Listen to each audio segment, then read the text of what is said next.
Hello everyone, welcome to part 1 of my presidential tier list. Joe Biden is almost halfway through his first term, and his stock has been rising a lot lately. His approval rating was historically bad, bottoming out at negative 19.7, which is really bad for that point of a president's term.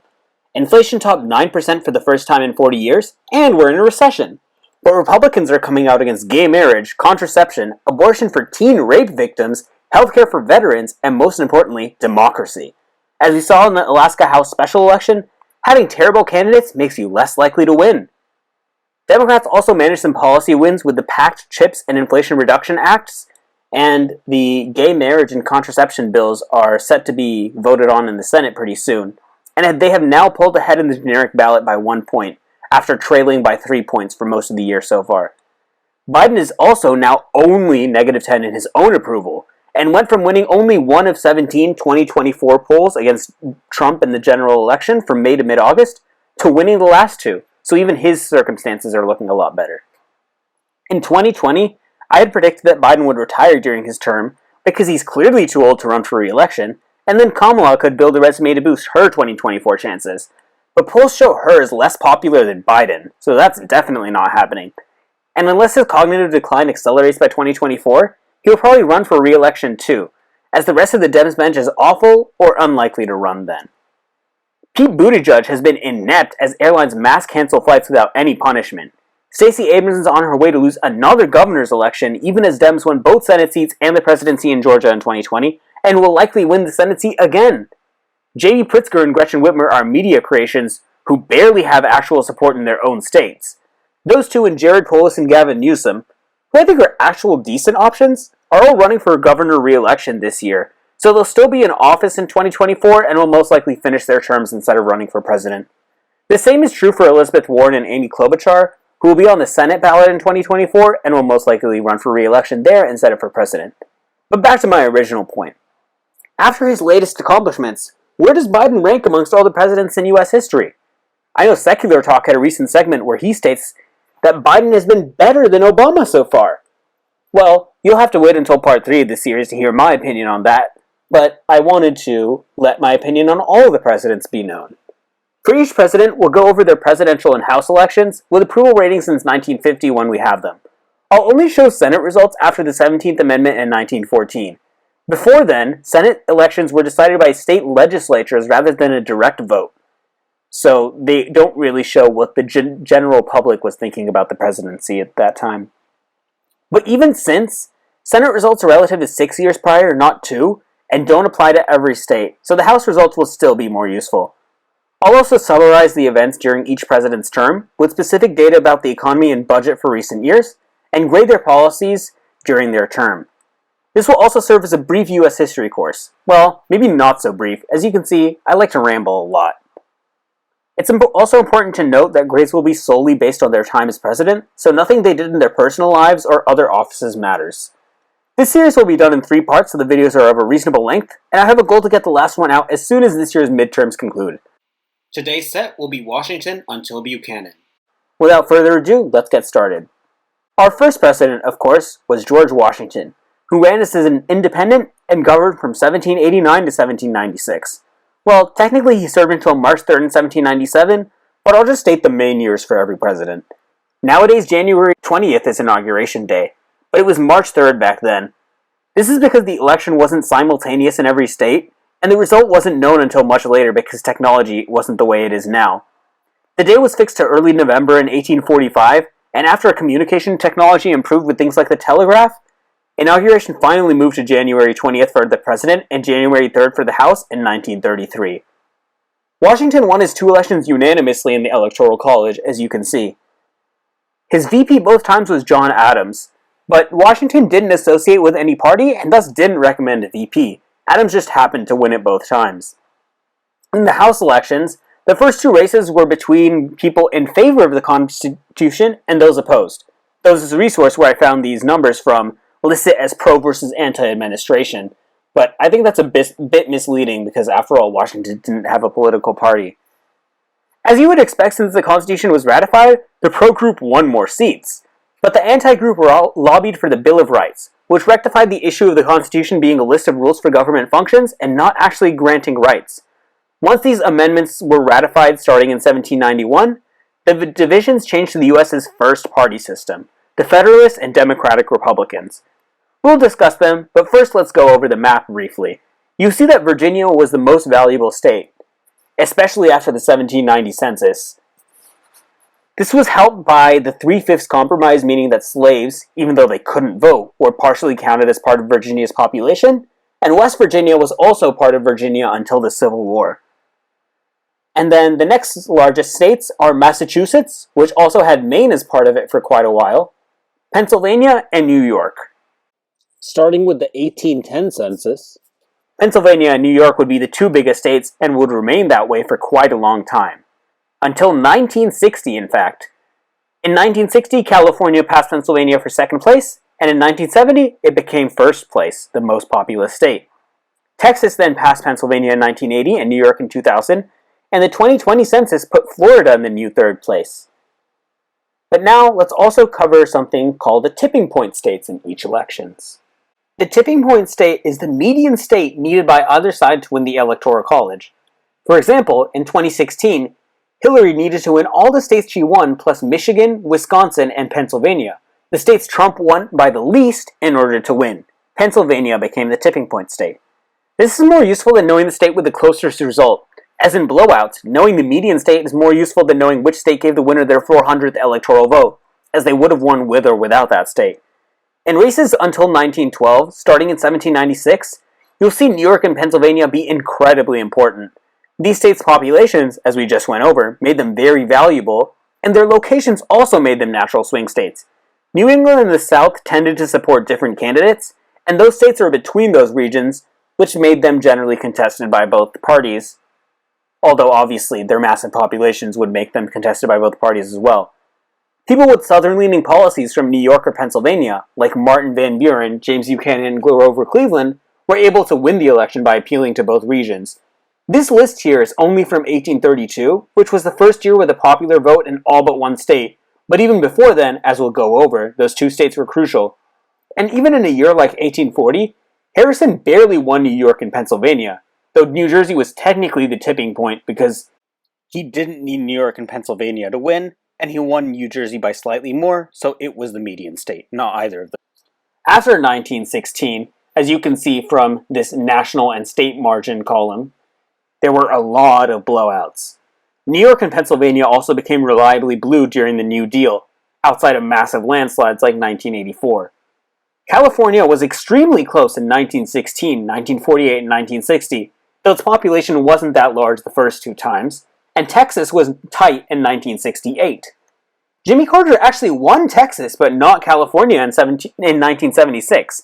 This is because he was a Southerner and would thus have appeal in places like Texas. But since 1992, those two states have been safe red and blue respectively. As mentioned, the Southerner Carter had success there, and Bill Clinton from Arkansas also did. It's only since 2000 that the South has been extremely red. Clinton actually won West Virginia by 15% in 1996. Then Gore, despite being from Tennessee, lost it by 6% in 2000. Tennessee is the only southern state on this list of tipping points, as you can see here, in 1992. And despite it being Gore's home state, he lost it in 2000 after Clinton won it twice. Since the Civil War, the tipping point state was often Ohio, and it voted for the winner every time from 1964 to 2016. Florida, which voted for the winner every time from 1996 to 2016, was the tipping point in 2000, being famously incredibly close in that race. But in 2020, Trump actually won both Florida and Ohio, but still lost the presidency. Ohio was even redder than Texas. So it's a very open question as to what the tipping point state will be in 2024, though Pennsylvania is on a two-cycle streak circling back to its roots. As you can check here, Pennsylvania was basically the state that would have made the Electoral College 269-269, although this article here lists the tipping point state as Wisconsin. This is also true for other scenarios, like if you go back to 1832, Pennsylvania was the tipping point state for a Henry Clay victory. And even in a time like 1856, Pennsylvania was the tipping point state for a Fremont victory. You can go over all my sources in the description if you want to see them in full detail. But suffice it to say, Pennsylvania and New York, incredibly important. If you can see this tipping point states by frequency graph, New York is in first place, Ohio is in second, and Pennsylvania is third. So like I said, if you count those other elections where Pennsylvania was arguably the tipping point state, it would leapfrog Ohio and come tied into first place with New York. And like I said, this list is only since 1832. And when we go over the elections since 1796, you'll see Pennsylvania and New York be important then too. Now that we've learned a bit about the states and seen that some states are more contested than others, let's go over the first party system, the Federalists and the Democratic Republicans. The Federalists, led by Alexander Hamilton, believed on tariffs and imported goods to raise money and help domestic producers against foreign competition, which were mostly northern manufacturers. This can help in fledgling economies as domestic businesses aren't yet as established and powerful as in more developed countries. They wanted the revenue to be spent on a national bank and infrastructure projects, which would again mostly help people in cities, but also help make domestic goods and transport cheaper. However, tariffs increase costs for consumers, making them a regressive tax. The Democratic Republicans, who I'll just call the DRs from now on, rejected this, and their base of southern and western farmers, who would have to pay for the more expensive goods, tended to agree.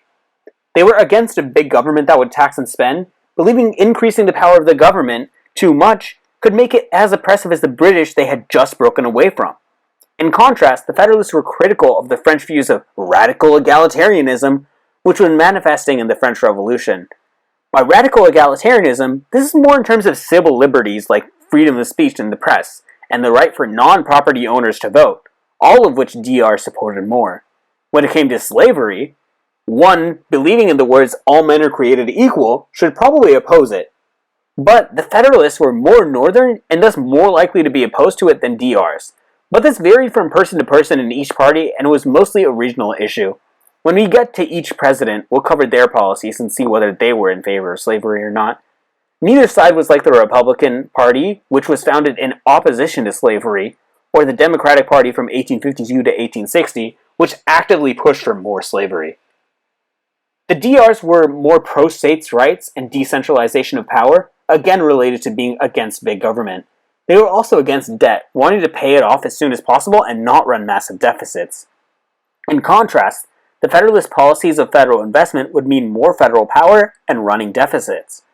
Finally, the Federalists were more pro-military. Hamilton had served with Washington in the Revolutionary War and was even on the boat in the crossing of the Delaware, as was future Chief Justice John Marshall. But DR James Monroe was on it too, and it's not like they were pacifists by any means, but they tended to be more anti-standing army, as again, it was something the British had done. At the time, there wasn't even really a distinction between police and the army either. The British quartering of troops basically meant that there was a police state that spied on citizens, and the Boston Massacre was a killing of peaceful protesters. Check out the Knowing Better video on the Third Amendment, it does a great job. So that's what the two parties stood for. When did the first party system end? Well, the Federalists had only one president, so it wasn't relevant for too long. The early elections were very close, with the control of the House flipping a couple times. Then the 1790 census added more western states and seats, and DRs won Pennsylvania, Virginia, and North Carolina, while the Federalists won New York and Massachusetts and Connecticut. And as we saw, those states were pretty big. Well, New York and Massachusetts. Connecticut wasn't as big, although it is quite densely populated. The DRs narrowly won the House. In 1794, they flipped 3 additional seats in the perennial swing state of New York to take a majority there as well, expanding their lead. But it was still close, and Adams, a Federalist, succeeded Washington as Federalists took the House. But when we get to his presidency, you'll see how the party got destroyed in 1800, and the Hartford Convention, where Federalists considered secession from the Union due to opposition to the War of 1812, basically ended the party. And that was in 1816, so that's when I would say this party system basically ended. From 1816 to 1824, there was only one real party, the Democratic Republicans, but factions within it split off to form the second party system, which started in 1828, and we'll go over it when we get to that presidency. But as I mentioned, Washington was an independent, so what policies did he pursue as president? Overall, Washington definitely leaned more Federalist. Hamilton, a close confidant of his, was named Secretary of the Treasury and controlled his economic policy. Tariffs and attacks on whiskey production raised revenue for a national bank and infrastructure. Further spending on infrastructure and subsidies for businesses when you hear subsidies for businesses, think corporate giveaways, were prevented by the Federalists losing the House in 1792. The whiskey tax hurt the South, which reduced it much more than the North. This policy was so unpopular that there was a so-called Whiskey Rebellion, an incident in which a tax collector's home was attacked by a farmer and his slaves, leading to casualties. Yes, this particular farmer let his slaves use firearms. Washington led troops to put down the rebellion, but was able to do so without any further violence. His response to this crisis is pretty unanimously praised by historians, showing his abilities as a leader. Another time he was able to lead the country was with the Compromise of 1790. The national government assumed all the state's debts occurred during the Revolutionary War, something Southerners disliked as their states tended to have less war debt. In exchange, the permanent capital was put in the South in D.C., as opposed to New York, where it was during Washington's term, making Southerners and DRs more happy. Compromises like this were abundant in the pre-Civil War era of U.S. history. Nowadays you might get small compromises, but no big exchanges like Trump's attempted dock off for the wall or the Gang of Eight immigration reforms have ever actually taken place. Washington's policy on blacks and natives was about average for the time. Remember, all of these figures will be judged relative to their era, just like we should do with basketball players as well. He signed a fugitive slave law, but also limited the slave trade as well. On natives, he signed some militia acts which allowed conscription to force people to serve in the army against natives, but rarely used them. In skirmishes with natives known as the Northwest Indian War, those involved served voluntarily. And plus, Washington signed treaties to end these wars, leading to minimal fighting after them until Andrew Jackson. Plus, the British were behind a lot of the Native American violent resistance, which also came up in the War of 1812. So overall in natives, I think he was about average as well. On foreign policy, he was much more successful than his successors when it came to dealing with France and Britain. He signed the Neutrality Act, which pledged that the US would not involve itself on either side of the war between the two countries, and after Britain seized some US ships, he was able to negotiate the so-called Jay Treaty for their return without firing a shot. He was also able to peacefully resolve a border dispute with the Spanish over Florida and share control of the Mississippi River. So why is such an uneventful presidency going to end up in the S tier? Because Washington set the precedent and norms for all future presidents. If the US's first leader had been more like Robespierre or Napoleon, the early strongmen in France, the next major democracy, it would have been much worse off. Additionally, the way he handled the Whiskey Rebellion and his rejection of political parties showed that he was a great leader and had the right instincts and didn't want the country to be too partisan or get torn apart. He also stepped down after just 2 terms, setting a precedent that all but the Roosevelts followed, and his second inaugural and farewell addresses are respected to this day. Policy-wise, even without any massive accomplishments, he didn't make any big mistakes that almost all presidents end up making. You'll see what I put in cons for future presidents, and it's going to be a lot worse than one I put here. His foreign policy was incredibly successful, and in equality, even though he himself was a slave owner and signed the first fugitive slave law, he also limited the slave trade, and his native policy, while it involved some fighting, was successful in procuring a long-term peace. And on economics, he listened to Hamilton a lot, who is generally considered to be a smart figure, and you'll see what happened after the first and second national banks expired. Because Washington is who we think about when we think about the word presidential, I think that deserves a lot of credit, so he's going to go in S. Now moving on to the second president, John Adams. In 1796, he won a narrow victory over Thomas Jefferson to become president. As usual, Federalists dominated the North and DRs the South. At this point, New England's population was still very large, with fewer people settling in the newer lands South and West, so Adams was able to win with just New York and not Pennsylvania. With the election so close and not every Adams voter choosing the same VP, Jefferson finished second in electoral votes and became VP. Back then, they were on the same ballot and second place would become VP. Each person in the Electoral College would have 2 votes, but there was no distinction about whether your vote was for president or vice president. Down ballot, the Federalists won the House, flipping 10 seats from Virginia to New York. Possible causes of the French Revolution, which DRs tended to support, getting increasingly radical, the economy being relatively successful during Washington's term, and Washington being associated with Federalists, and Jefferson resigning from being Washington's Secretary of State after the Jay Treaty, which we mentioned was successful at reducing tensions with Britain. In 1798, Federalists picked up 3 more seats, and Adams' presidency was viewed very favorably. But in 1800, the House massively flipped, and Jefferson took the presidency.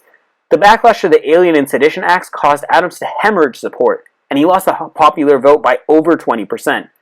But the Electoral College was closer, and the VP and President being on the same ballot became an issue again, as we'll see later. The first trouble that Adams had in his presidency was dealing with his cabinet. He wasn't as adept a leader as Washington, and the fact that his VP was from a different party also hurt him. Jefferson was especially difficult to work with, as evidenced by his resignation from being Washington's Secretary of State. Adams also kept Washington's cabinet appointees in places like Secretary of the Treasury, Secretary of State after Jefferson had retired, and so on, instead of firing them for his own. On one hand, this is admirable in spirit, as it showed he didn't want to abuse the power of the presidency, but it also hurt his ability to get stuff done. Many of them consulted heavily with Hamilton, who was basically running a lot of Washington's presidency, and thus pursued his plans rather than Adams's. In fact, before the 1800 election, Hamilton released a pamphlet denouncing Adams for not following his recommendations. We'll get to what those were and his positives. And on the other hand, Adams also managed to be extremely partisan. In the worst acts of his presidency, Adams signed the Alien and Sedition Acts. They made it harder for immigrants, who tended to vote DR, to gain citizenship, violated the First Amendment by punishing anti-Federalist newspapers with fines or jail, and allowed deportations of alleged enemies. They were used before the 1800 election to try to help the Federalists, but the backlash was clear when Federalists got clobbered instead. And then in the lame duck session, Adams expanded the size of lower courts, appointed Federalists to the new positions, and also manipulated the size of the Supreme Court to hurt Jefferson. These mistakes are a huge black mark on his career, brazenly violating the First Amendment and the principle of democracy. FDR also tried court packing, and he also faced immense backlash. But outside of those troubles, Adams was largely successful in his presidency. After the Jay Treaty, France believed that the US had broken their obligations to repay their debt and was being more friendly with Britain than France, so they began to attack US ships that were trading with Britain. Adams tried to negotiate with them, but the French demanded bribes which US diplomats refused to pay. One of the people negotiating on the US side was a Democratic Republican, Albert Gerry, which drew the ire of Hamilton and other hard-line Federalists. But Adams let him negotiate anyway, showing one place where he was willing to resist Hamilton's demands. After the demands for bribes, talks broke down, but Adams avoided a full war with France, just raising a navy to defend US ships as well as a small standing army. Hamilton also wanted a stronger war with France, which was another reason for the denunciation. After Napoleon took over in November 1799, peace talks resumed and a treaty was signed. The fighting stopped and Adams disbanded the standing US Army and reduced the size of the Navy. This so-called quasi-war was used as justification for the Alien and Sedition Acts. But besides those, Adams tended to handle it well. Hamilton also wanted war with Spain over Florida, but again, Adams refused. He resisted partisan pressures, strived for peace, and also refused to pay bribes. The US even began trade with Haiti as they rebelled against France. Adams was strongly anti-slavery and further cracked down on US involvement in the slave trade. He and his son were the only presidents to never own slaves until 1850. So overall, great grades on foreign policy and equality.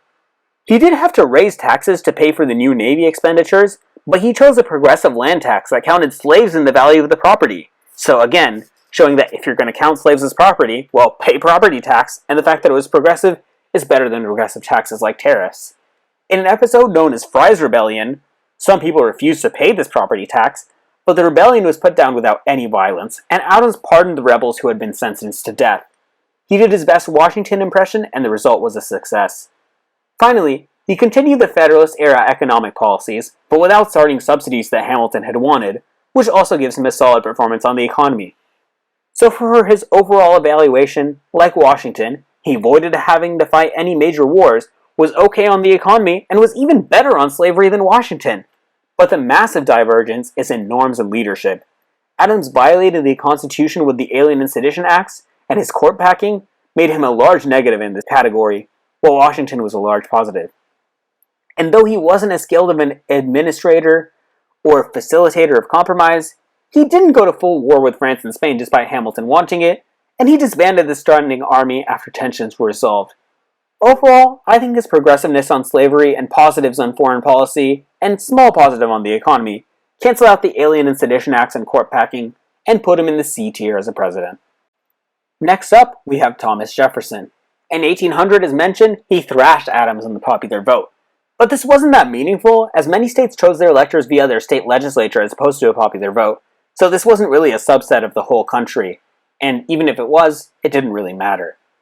Pennsylvania and North Carolina split their electoral votes, helping Adams compared to 1796, when Jefferson had won them outright. But New York flipped the other way.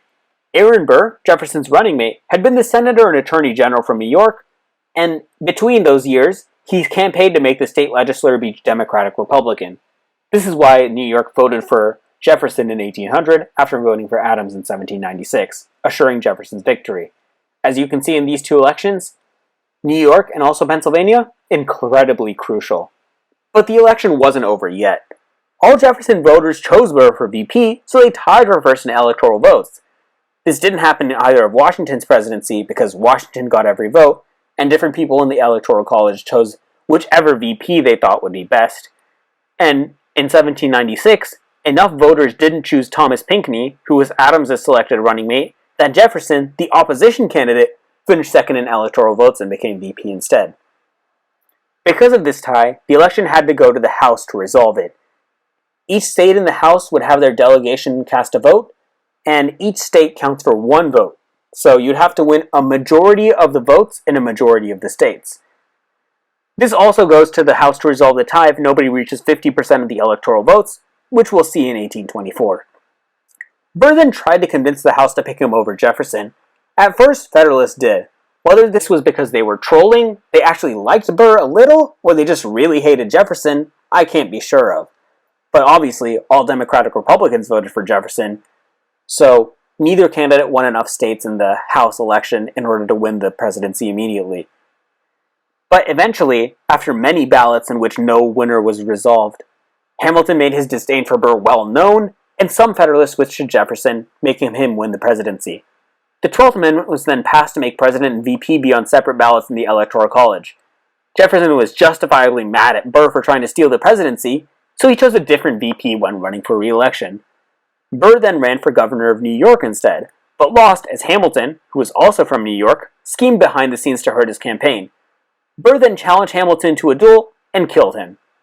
Obviously murder is wrong, but this wasn't murder as it was a consensual duel, and Hamilton was a warmonger and slimy politician, so I'm not shedding any tears. Burr was found not guilty for killing Hamilton, but he obviously still had to leave politics forever. But as you can see from the margins at the bottom after that first year when the Federalists had the lead, after the 1800 election, the down-ballot results were not interesting at all. The DRs easily swept the country. In 1800, they flipped 22 House seats because of opposition to the Alien and Sedition Acts.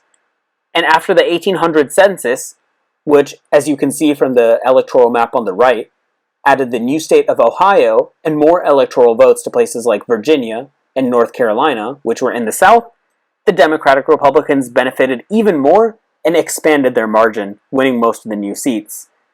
Jefferson then won in a landslide in 1804 after his Louisiana Purchase in 1803 was met with a lot of acclaim. The party then won 80% of the House. The Senate went from 22-10 Federalist in 1798 to 27-7 DRs in 1804 in that 6-year span once every state had their Senate seats up for vote once. The 1806 midterms brought further minor gains before losses finally came in 1808 due to Jefferson's Embargo Act as he exited the presidency. But DR still controlled over 60% of the House and lost only one Senate seat in 1808. Basically, for his whole presidency, Jefferson had massive majorities in Congress. For his cabinet, Jefferson dismissed Adams's picks and replaced them with DRs. But for lower-level executive appointments, he generally let Federalists stay. This practice would continue until the spoil system of Andrew Jackson led to even more positions being vacated and given to that president's party. Jefferson also reversed the court packing by removing the new lower court seats. Adams had also packed the Supreme Court by saying the next time a vacancy occurred, the size of the court would permanently reduce by one instead of letting Jefferson fill it. That was also undone. The DRs also impeached a lower court judge who had presided over cases while drunk, but failed to impeach a Supreme Court Justice, Samuel Chase, who viewed democracy as mob rule and had administered the Alien and Sedition Acts. Trying to impeach him wasn't without merit, But since this failure, nobody has attempted to impeach justice. I know there have been recent talks around these people who said they wouldn't overturn Roe v. Wade in their confirmation hearings, then went on to do just that. But again, the fact that it's just talk and nothing has actually happened proves that most likely no judge will ever get impeached. Jefferson also overturned the Alien and Sedition Acts and pardoned everyone charged under them. He believed in civil liberties, as was apparent in his many writings, including the Declaration of Independence and notes on the state of Virginia. He also believed in further political equality, pushing for states to eliminate property requirements for voting. The number of votes in the 1804 presidential election was double that of 1800, and it almost doubled again by 1812. And while he personally owned slaves and had kids with one, he banned the importation of slaves into the U.S. on Jan 1st, 1808, the first day allowed by the Constitution. Policy-wise, he certainly facilitated further equality and good norms. Next, we have the Louisiana Purchase. Some may claim this was obvious, and he was just lucky to have the opportunity to do it. But it was only possible because of his good relations with France, and Federalists at the time criticized it, saying the country was wasting money it didn't have enough of for land which it had too much of. Most importantly to me, this, along with the slave trade ban, shows to me that Jefferson was not an ideologue. He was willing to do what was correct even if it disagreed with his principles or previous opinion. Buying more land isn't small government, but he knew that it was clearly a good idea. And he made the great decision to send the Lewis and Clark expedition, which led to a lot of scientific and geographic knowledge about the region. And before the full slave trade ban in 1808, Congress banned the importation of foreign slaves into the Louisiana Territory at Jefferson's urging. They didn't decide whether the states would be free or slave at that point in time, but they were certainly leaning free. Again, Jefferson owned slaves, and that's horrible, but when it came to his policies, he was anti-slavery. Jefferson also decreased military spending, allowing his government to run a surplus. The debt had been $77 million in 1792. In 1803, it was still $77 million. The purchase spiked it to $86 million in 1804, but it came down to $45 million before the War of 1812. These numbers are not growth or inflation adjusted. Debt to GDP ratio is a better measure, but GDP data from these years isn't that reliable. Still, for what it's worth, a source I found claims the debt to GDP ratio went from 37.6% in 1790 to 21% in 1795. The debt didn't change much, but the economy grew strongly during Washington and Adams's terms. It then barely budged to 16.2% in 1804, after the quasi-war and purchase spending, but it went down to 5.75% just before the War of 1812. Jefferson managed this while ending the whiskey tax, because he ended wasteful spending on things like corporate welfare. And once the debt began to decrease, he increased infrastructure spending. Congress approved the National Road, which eventually connected D.C. to St. Louis. He also kept the National Bank at the urging of his Treasury Secretary, something Andrew Jackson did the complete opposite of. He even wanted a constitutional amendment to explicitly allow the government to spend money on infrastructure and education. Jefferson was personally small government in theory, but understood that some spending benefits society as a whole, just not military bloat or corporate welfare. Whereas if you look at the common-day Republican Party, those are the kind of spending they're most in favor of. In foreign affairs, besides the Louisiana Purchase, Jefferson had the problem of Barbary pirates, based out of modern-day Libya, attacking ships headed for Europe. This had occurred since Washington's term. In letters to their government, Jefferson stressed that the U.S. was secular and had nothing against Muslims. And while conducting the minor skirmishes, Jefferson followed the Constitution's requirement that Congress declare war, something Adams didn't ask for when fighting France. But now, we finally get to some negatives.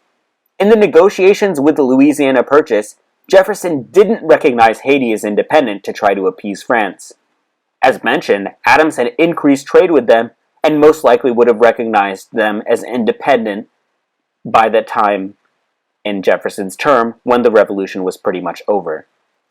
Jefferson also feared that recognizing them would encourage slave revolts in the South, and the news was suppressed.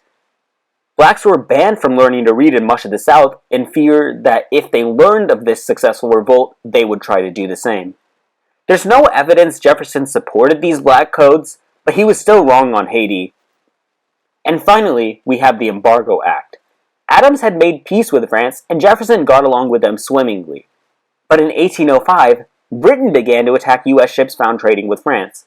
We'll cover why in more detail when we talk about the War of 1812, but Jefferson had failed to come to an agreement for the extension of the Jay Treaty, which had lasted 10 years.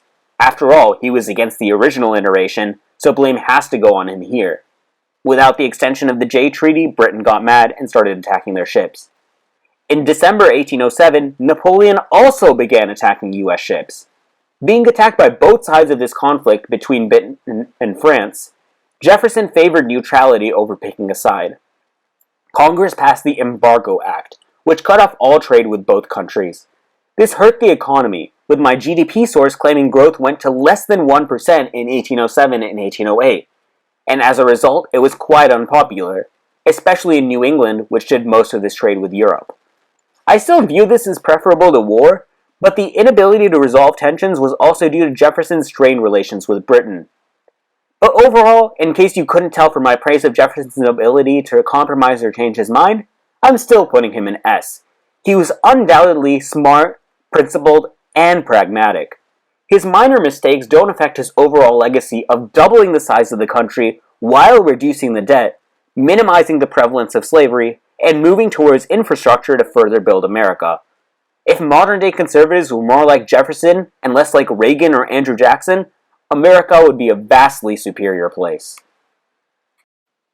With Aaron Burr out of the running due to him trying to steal the election and then killing Alexander Hamilton, James Madison, Jefferson's Secretary of State, became his chosen successor. Despite the Embargo Act's unpopularity and the Democratic Republicans losing 24 House seats, Madison still cruised to victory in 1808. DRs then picked up 15 seats in the midterms after the Embargo Act ended. Trade resumed and the economy improved. But the War of 1812's initial unpopularity made the 1812 election quite difficult. The census added more Western electoral votes, but it also made New York even more important. New York and Pennsylvania became the two largest states, Pennsylvania tied with Virginia. A title, as we mentioned, would continue all the way until 1960. Madison ended up losing New York in the presidential election, but barely won Pennsylvania to hang on to victory. These two states once again decided the election. In the House, DRs won most of the new seats in the West, but the Federalists won 30 seats in Massachusetts, New Jersey, New York, and New Hampshire to close the overall seat gap by 25. By 1814, the U.S. was pulling ahead in the war. DRs regained 12 seats in New York and 7 elsewhere, but lost further seats in New England, where the war remained very unpopular. In 1816, with the war over and the Hartford Convention's proposals leaked, the Federalists collapsed to irrelevancy outside New England and lost seats inside it as well. For Monroe's presidency, I won't even cover his elections in detail because of how uncompetitive they were. Meanwhile, in the Senate, the DRs had at least 2/3 of the seat from 1804 all the way until the next party system. Briefly on Madison's cabinet. Monroe, his Secretary of State, became his successor because, like Jefferson, Madison had bad luck with his VPs. George Clinton had been Jefferson's second-term VP and then was Madison's first-term VP, but he died in office. Madison then chose Elbridge Gerry, whom gerrymandering is named after, as the VP for his second term, but Gerry also died in office. So this made Monroe the natural successor. And the person he faced in the 1812 election was DeWitt Clinton, George's nephew, who ran in the other political party. Madison's cabinet choices also weren't great, choosing people due to political connections rather than relevant experience. For example, his Secretary of War had been a medic, not a commander or general, and his Secretary of the Navy was an alcoholic. He let an incompetent general, James Wilkinson, stay around for the long time. So the U.S. had poor leadership, at least during the start of the War of 1812. And like Adams, he had a hard time administering his cabinet. So as an administrator, he certainly loses points. Now let's cover his policies, first starting with the War of 1812, the most important event during his term. First, a brief recap of US-UK relations all the way until the War of 1812. The US declared independence in 1776, and Britain recognized them as independent in 1783 with the Treaty of Paris. Of course, during the Revolution, France majorly helped the US. The Jay Treaty in 1795 ended British support of Indian tribes fighting the US. This, combined with separate treaties between the US and the native tribes themselves, meant that there was very little conflict with natives until the presidency of Andrew Jackson. The Jay Treaty also ended attacks on US ships, clarified the US-Canada border, and increased US-UK trade. In 1803, the Napoleonic Wars between France, Britain, and other European countries commenced. Britain began conscripting their sailors to serve in the Navy. Many of these sailors didn't want to serve in the Navy, and because they were trading with the US, then went on to the US ships they were trading with in order to escape having to serve. Once the Jay Treaty expired in 1805, Britain began attacking US ships to catch these fleeing sailors, and also prevent the US from trading with France.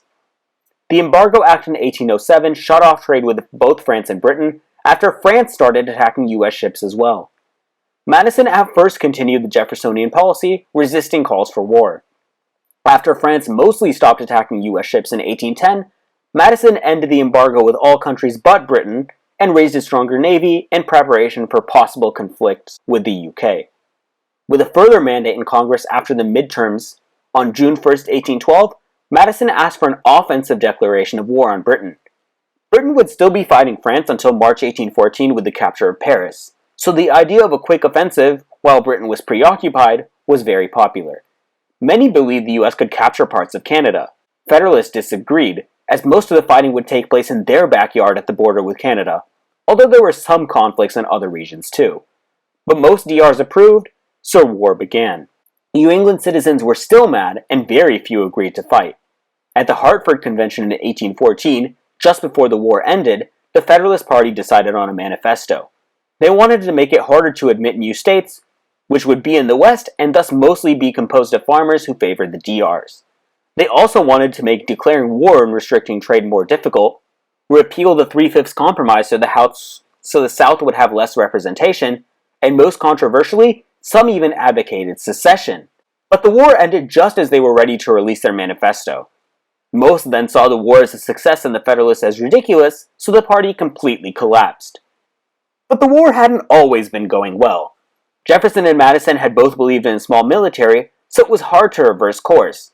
Thus, the early war was conducted by inexperienced, disorganized militias and poor commanders.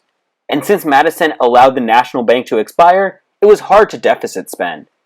The early invasion of Canada went extremely poorly. Then the US began to rebound, winning some naval victories. They had a smaller fleet than Britain, but the warships were new and powerful enough to notch victories, especially with Britain still fighting France. Britain retook the lead after the end of war with France, even burning the White House, but they were repelled from US territory quickly after.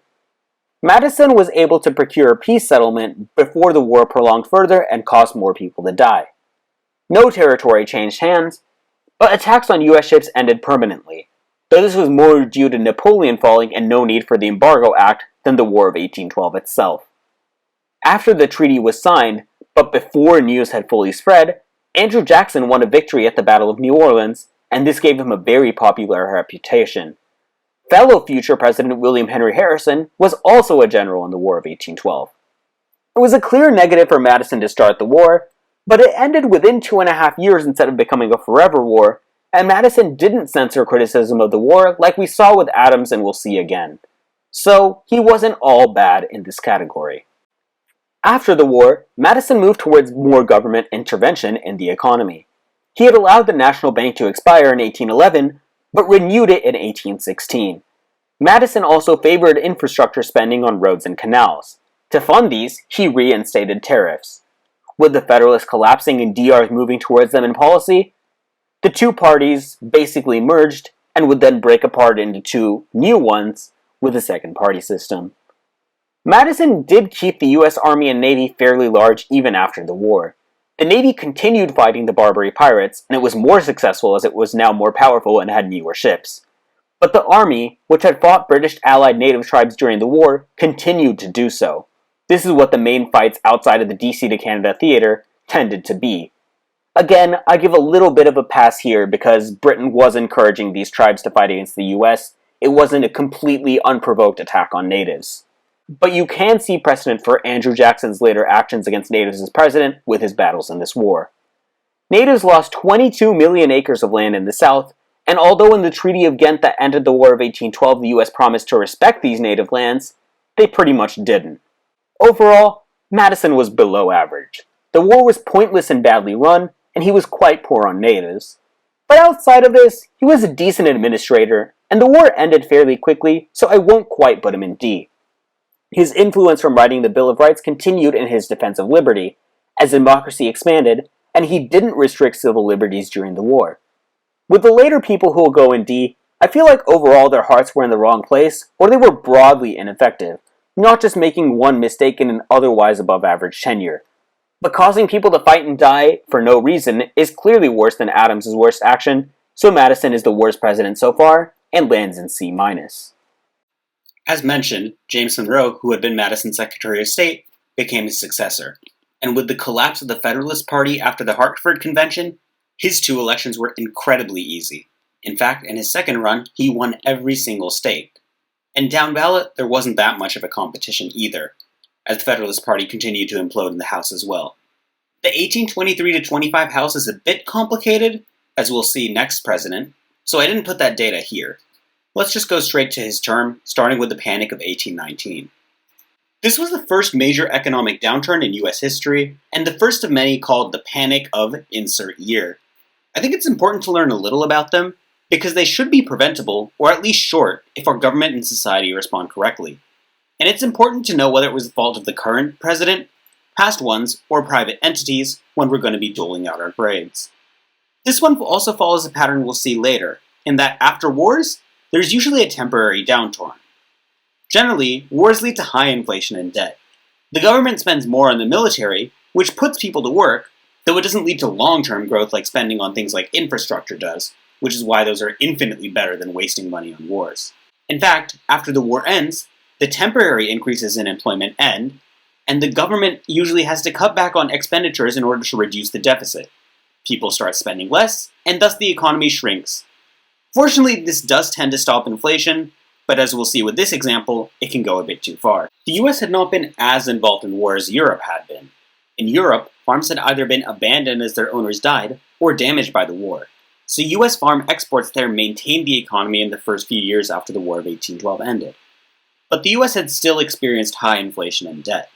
The debt had been cut from 86 million post-Louisiana Purchase to 45 million before the war.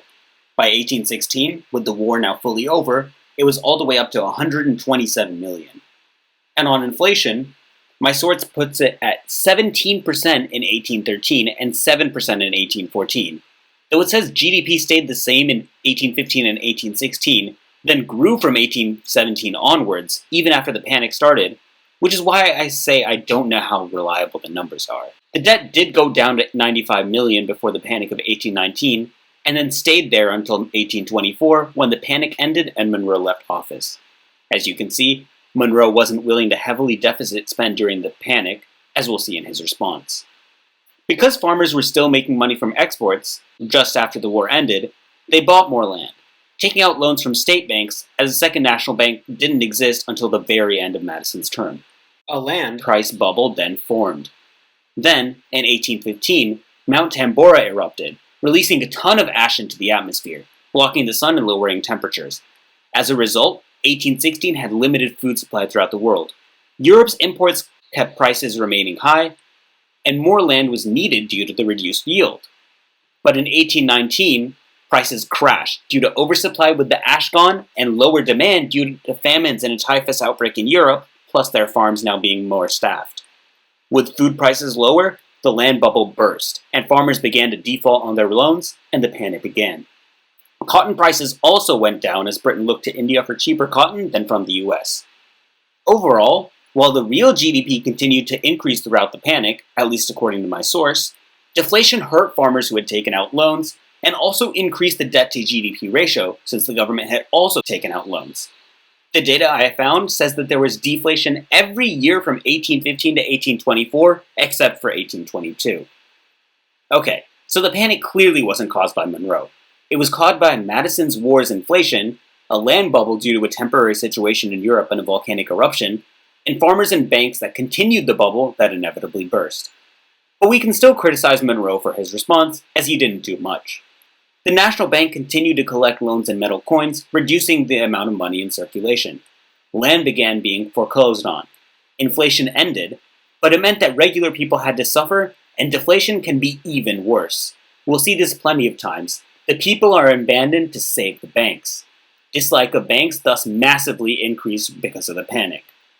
The bank wasn't without blame, as it did reduce the money supply and hurt farmers who tried to buy land, but had it existed sooner, it would have been able to have a more coherent policy, as opposed to all these state banks, who held most of these loans, having to make the decisions.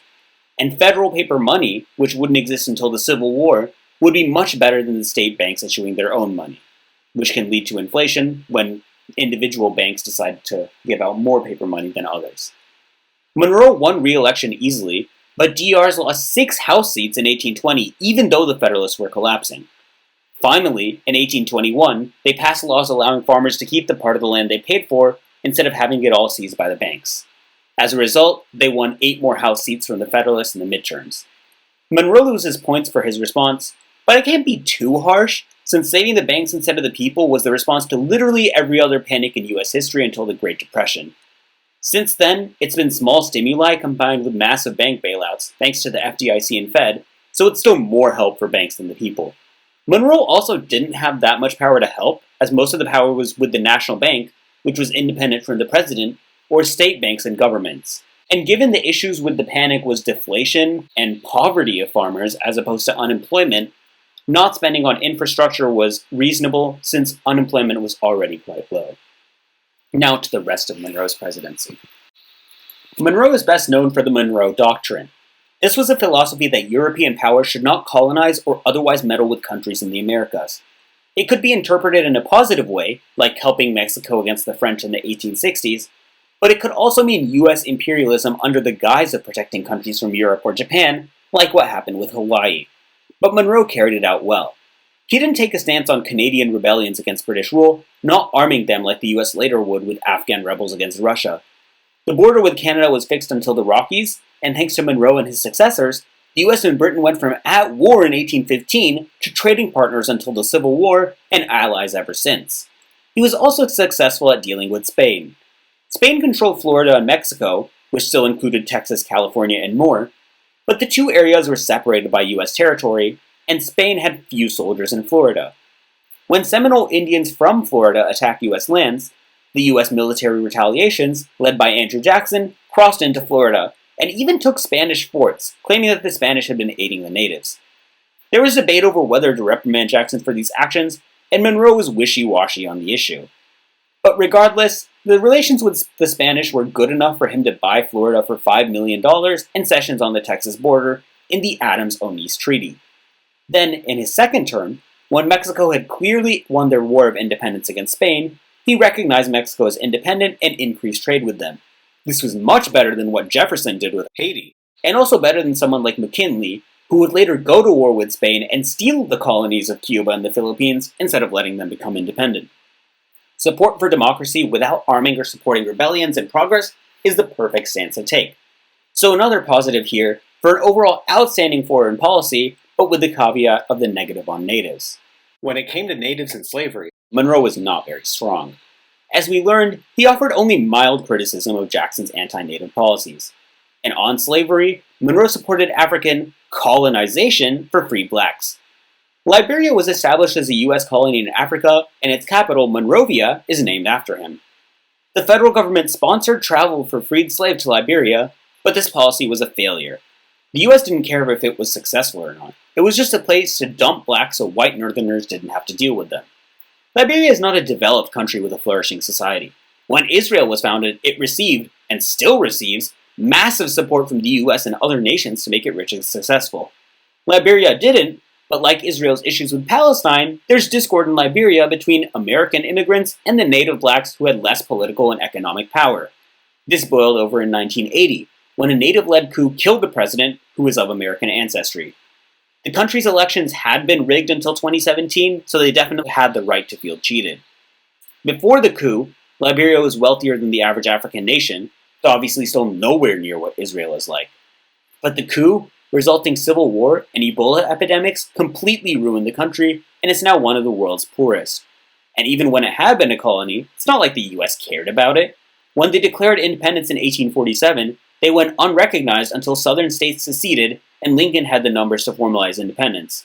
Though I should note, he was also a supporter of African colonization. This was a racist policy with the intent to rid the US of free blacks without caring how they fared afterwards. In theory, one may have thought this was a good idea, but in practice, it hasn't worked for anyone. Except northern whites who didn't want free blacks around, but even then, they had to pay taxes to deport them. Let's continue the happy topics by talking about the Missouri Compromise. When the first batch of land outside the original 13 colonies was added in 1787, the Northwest Ordinance prohibited slavery in modern-day Ohio and Wisconsin.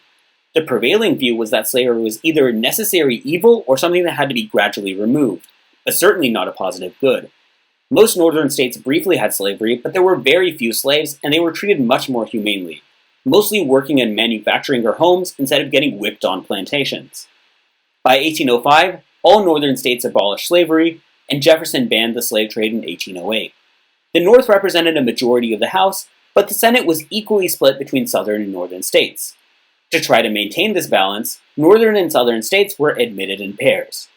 Maine was breaking off from Massachusetts and would not allow slavery, and Missouri had slaves, so both were set to join together.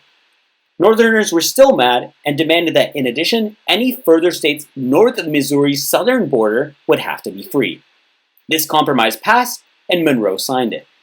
This compromise was anti-slavery in effect, as the vast majority of land yet to become states was north of that line, from the Louisiana Purchase. This would change with the Mexican-American War, which acquired a bunch of territory south of that line, and sectional tensions exploded afterwards, of course culminating in the Civil War. But this was a reasonable compromise for the time to make both sides happy. The pro-slavery side would ultimately be the ones upset with the arrangement when they advocated for the Kansas-Nebraska Act, so that should tell you that the compromise was anti-slavery in effect. Monroe himself owned slaves and wanted Missouri to be a slave state, but like I've said, I only care about people's policies, not their personal life, so on the Missouri Compromise, a very small positive. And briefly, on the economy outside of the Panic, Monroe continued the policies of Madison in the final years of Jefferson, advocating for federal infrastructure projects. He did have constitutional concerns, vetoing one bill, believing that the individual states should carry out the projects instead. But after the Supreme Court case Gibbons v. Ogden, he accepted the constitutionality and signed laws for new canals and improving the Missouri River. So in summary, Monroe is a minor negative on the Panic and a negative on racial issues, with the Liberian Project and acceptance of Jackson's anti-Native actions overriding the minor anti-slavery Missouri Compromise. But he was amazing on foreign policy and okay on economy outside of the Panic. I think he comes out to C+ tier. Ahead of Adams, because his strength in foreign policy was better than anything Adams did, and the worst things he did weren't as bad as the Alien and Sedition Acts. John Quincy Adams, son of the second president, had been Monroe's Secretary of State. The last three presidents had been Secretary of State, and Adams continued that trend when he won the 1824 election. But as alluded to when I mentioned how crazy the House was from 1823 to 1825, Adams's election was very complicated. He faced Speaker of the House Henry Clay, Treasury Secretary William Crawford, and General Andrew Jackson, all Democratic Republicans.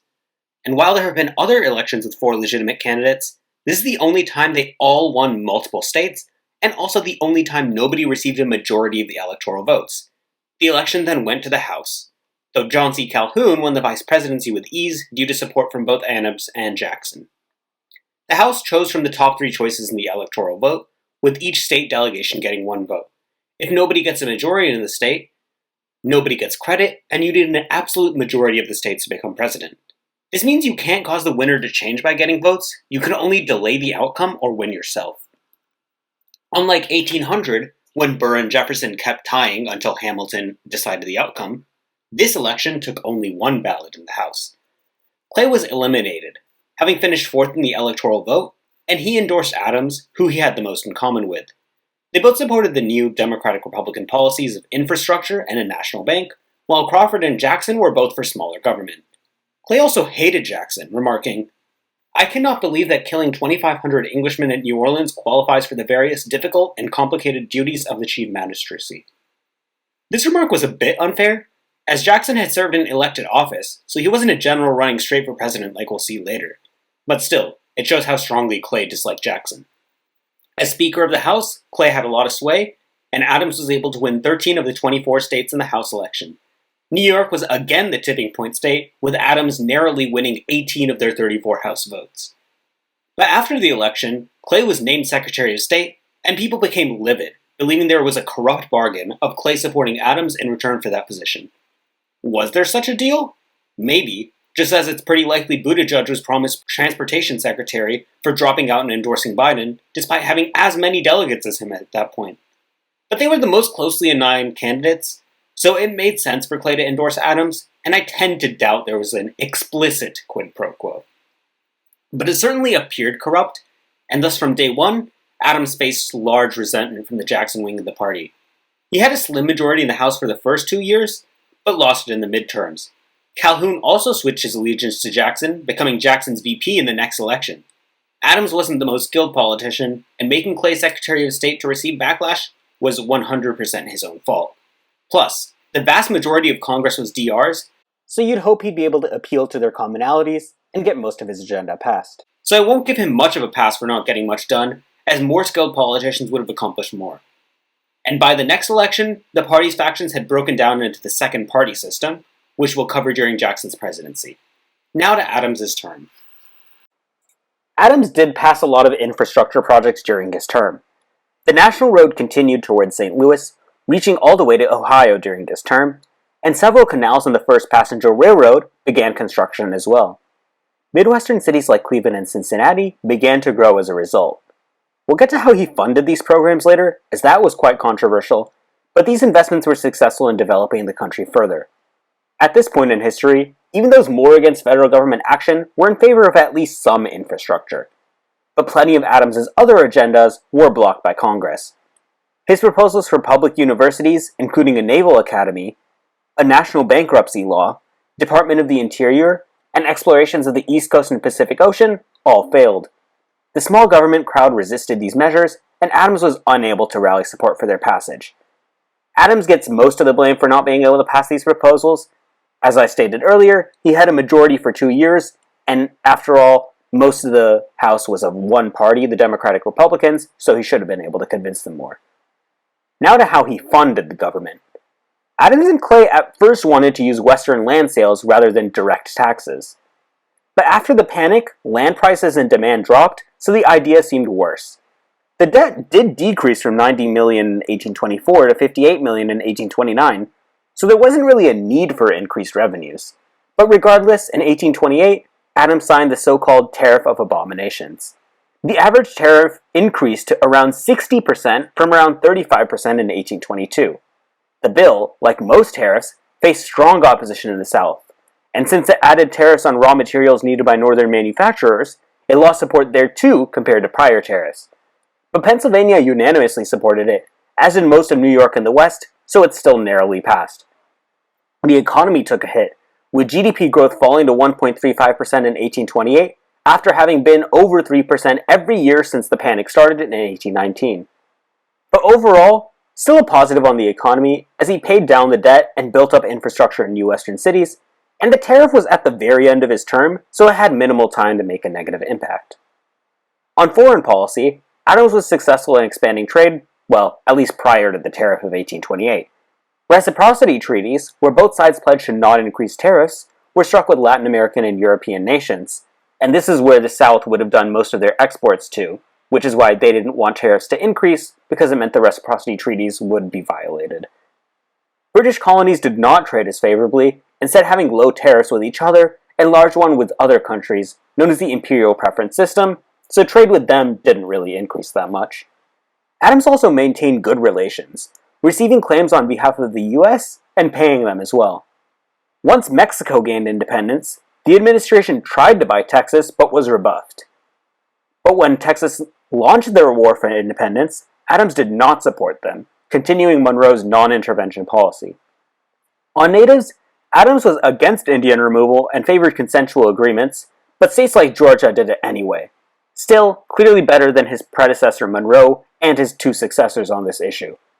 And he was personally against slavery, but was unable to pass anything to oppose it, as it wouldn't have gotten through Congress. So while he was good on these two things in principle, he wasn't able to accomplish much. The terror of 1828's unpopularity led to a Jackson wave in the presidency and down ballot. After the election, Adams went back to the House and Henry Clay went to the Senate. The two of them would remain influential figures in the government for decades longer. Clay would help pass the Compromise of 1850, and Adams led the anti-slavery movement in the era before the Republican Party became a national force on that issue. But as I said, non-presidencies don't affect the ranking. Overall, Adams wanted to do good, but didn't accomplish enough for B or higher, most often due to his own lack of political skill, and he made a clear mistake in the Tariff of Abominations.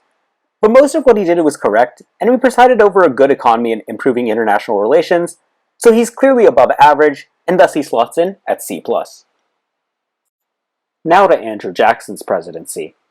In his 1828 rematch with Adams, there were 3 times as many votes cast as 4 years prior, with suffrage and interest in politics increasing.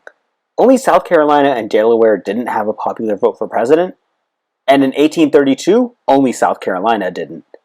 This helped Jackson, who ran as a man of the people and garnered more support from lesser-educated, poor farmers, while Adams was seen as a corrupt, privileged elitist. The popular vote margin wasn't that big, but Adams carried very few states. In 1832, Jackson faced Henry Clay, with 2 third-party candidates picking up states. Jackson won with a very similar margin, winning New York by 4.2% from 2.9% 4 years prior. In Congress, Jackson had a clear mandate throughout his terms, but his support never really budged. His coalition made up a majority, but he was so divisive that his support couldn't increase or decrease by much. Let's now talk about the new parties after the Democratic Republicans finally split. The second party system was dominated by 2 main parties, the Democrats and the Whigs. Adams technically ran for re-election under the label National Republican, but the party soon changed its name to the Whigs. It was also led by Henry Clay, who was their nominee in 1832 and 1844. On the other side, led by Jackson and his eventual successor Martin Van Buren, were the Democrats. This Democratic Party is the same one that exists today, though of course, it has vastly changed. What did these parties believe in? The Whigs were based around Clay's American system of having a protective tariff and spending on infrastructure to grow the economy. They also favored having a national bank. The Democrats disagreed, believing that government spending would ultimately benefit special interests and monopolies, and that tariffs would hurt the common man who had to pay them. They also opposed big banks. The Democrats were favored by poor workers and rural farmers, while urban and educated people tended to vote Whig. The Whigs were certainly closer to the Federalists and Democrats to the DRs, but there were key differences. The Whigs opposed executive power, instead wanting checks and balances and more power in Congress, while Jackson was a strong user of executive power and didn't like checks and balances, as we'll see with him versus the Supreme Court. But the Democrats were generally for smaller government, like the DRs had been. While the Democrats favored selling cheap federal land to help settlers and farmers, the Whigs wanted higher prices to finance infrastructure and education. The Democrats were for manifest destiny and expanding the U.S. borders more than the Whigs were. They also tended to be more pro-slavery than the Whigs, though the Whigs were not officially anti-slavery and would eventually collapse over the issue. On natives, the Democrats were strongly in favor of Indian removal, again because it would give more land to white farmers, while the Whigs were less in favor.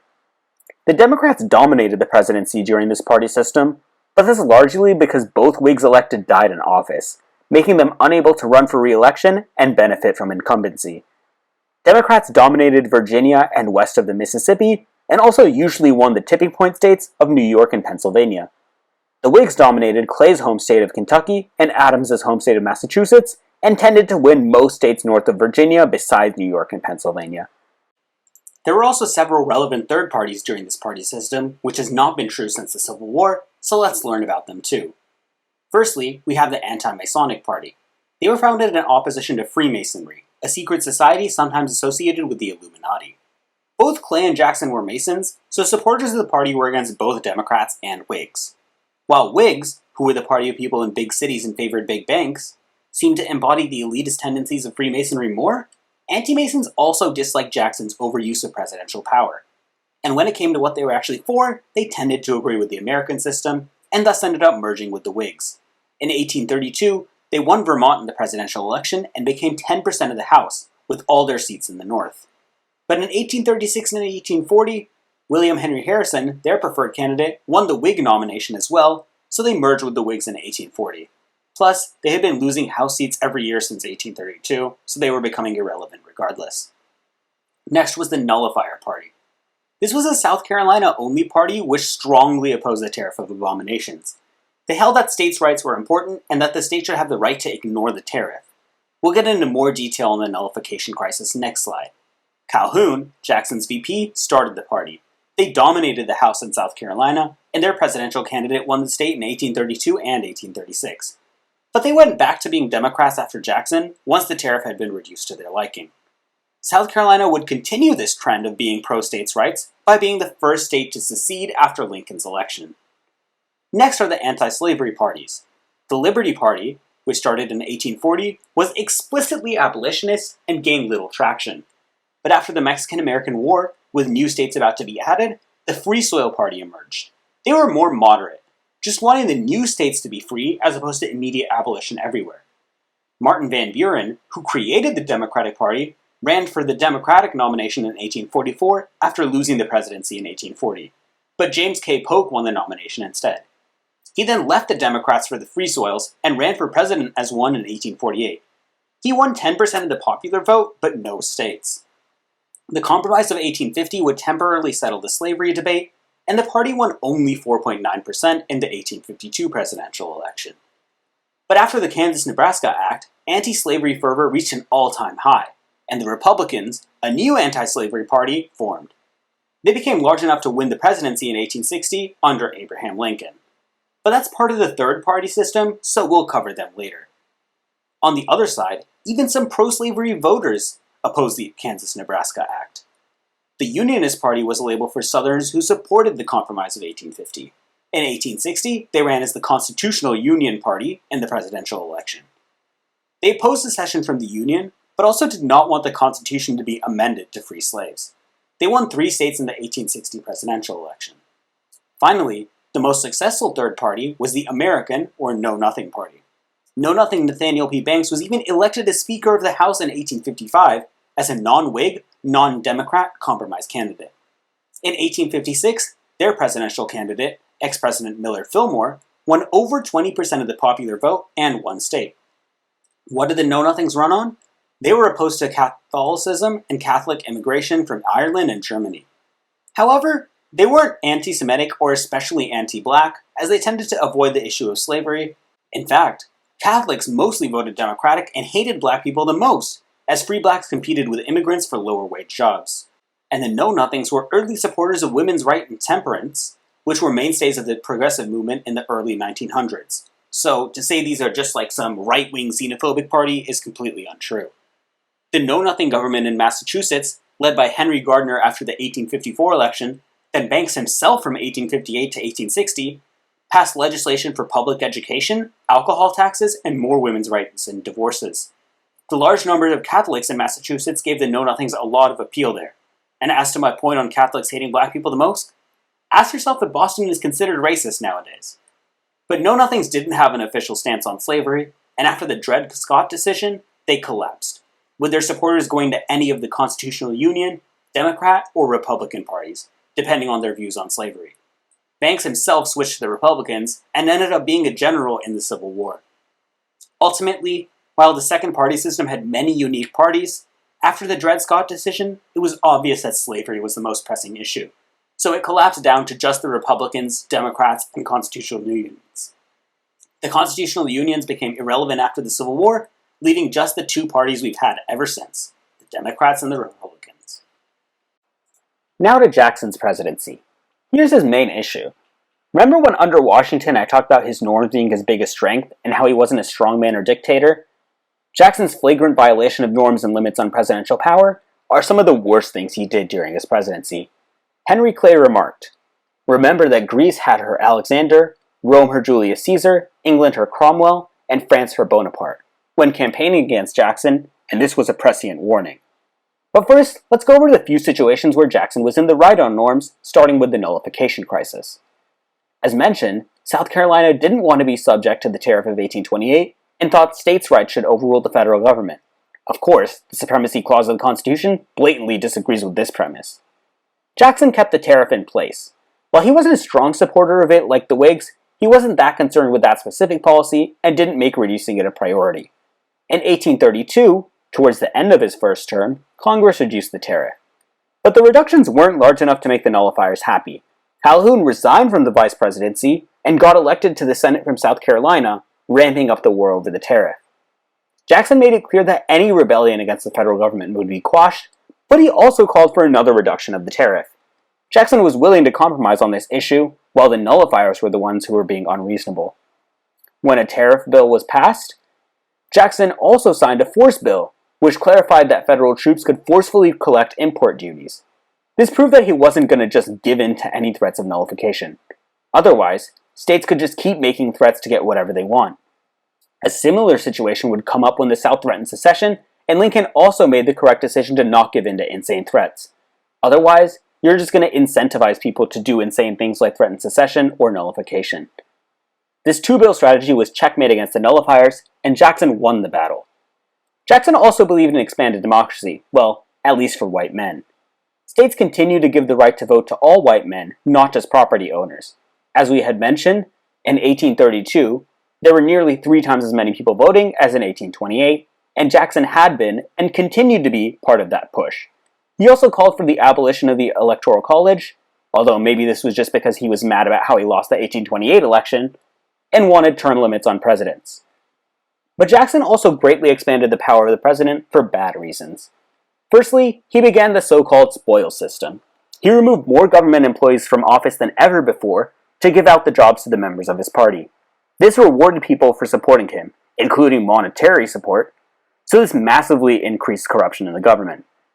This was also an era before civil service exams, so the people given these jobs could have been completely unqualified. Additionally, his choice for Supreme Court Chief Justice, Roger B. Taney, would later deliver the horrendous Dred Scott verdict. He also got into pointless fights with his cabinet members. In the Petticoat affair, he got mad that some of his cabinet members' wives were gossiping. Calhoun's wife received most of the blame, causing a falling out between him and Jackson, while Van Buren, whose wife had died, emerged from this unscathed. This was over something incredibly stupid, but it contributed to who was the VP and next president. His abuse of power was also in more important areas. A major slave owner himself, he had his post office not deliver abolitionist mail, blatantly disregarding the First Amendment. And the worst part of his presidency was undoubtedly the Trail of Tears. He signed the Indian Removal Act, which forced natives to go from the southeast to Oklahoma, which then became known as Indian Territory. Natives not only lost quantities of land, but also their ancestral homes, and many were forced to relocate on foot. Several died in this process, and it became known as the Trail of Tears. The Supreme Court ruled in Worcester v. Georgia that the tribes should have sovereignty over their own lands. But Jackson ignored the ruling. The president is supposed to be the head of the executive branch, which carries out the laws, not picking and choosing which ones to enforce and ignoring what a co-equal branch rules. But Jackson didn't care. The Cherokee were forced to relocate. Jackson would also find any individual natives willing to sign new treaties for relocation, and then reward those individuals with compensation for the treaties. But it was probably better for these people to sell out their brethren, as otherwise they would have likely eventually relocated anyway without any compensation. Finally, we get to the economy and foreign policy. The economy grew quite well during Jackson's term, at an average of 5% per year. Though I should note, it was 8% from 1830 to 1832, and only 3% in the other years. But he was able to also reduce tariffs and pay off the entire national debt. He also funded some infrastructure projects, mostly in his second term after the debt had been paid off. The National Road's westmost point moved from Ohio to Illinois during his terms, and he created the U.S. Exploring Expedition, which sent ships to map the Southern Ocean. However, one action he took did adversely affect the economy. Jackson and the Democrats resented the Second National Bank. It had been started by Madison after the War of 1812, and its 20-year term was set to expire in 1836. Jackson vetoed all attempts to renew it during his second term, as Clay and the Whigs had a majority in the Senate and were attempting to pass another charter. But the bank veto just made the problem of giving out loans worse. Instead of a national bank with one policy or regulation of state banks could instead do whatever they wanted. The money supply expanded as states' banks issued their own banknotes, extending credit very loosely. In Jackson's first term, the paying back of the debt canceled this out and meant inflation stayed low. But Jackson sped up this process in his second term, while the National Bank was set to expire, taking money from the National Bank and instead giving it to state banks. He also picked which states to give the money to, which was another corrupt move. Inflation then went to 3, then 4.5, then 7% in his final 3 years as president. Seeing a land bubble had been created, he signed a bill requiring people purchasing government land to pay in coins, known as the specie circular. This led to an increase in the price of coins relative to paper money. But this overcorrected the problem, and there was major deflation from 1838 to 1843 due to the Panic of 1837, which happened right after Jackson left office. It was obviously due to his policies and not Van Buren being in office for 5 seconds. And as mentioned, the economy grew a lot less in his second term than it did from 1830 to 1832. So on the economy, a neutral, with his bad monetary policy clashing with his successful fiscal policy. On foreign policy, though, Jackson was pretty successful. He continued Adams' policies of resolving claims and expanding trade. In fact, even exports to Britain and its colonies increased, after previous attempts failed due to the British imperial preference system. Like Adams, he didn't help Texans in their war for independence against Mexico, but he did recognize the state as independent when it was clear they had won the war. Overall for his presidency, I think the bad outweighs the good. He increased the power of the presidency and abused it several times.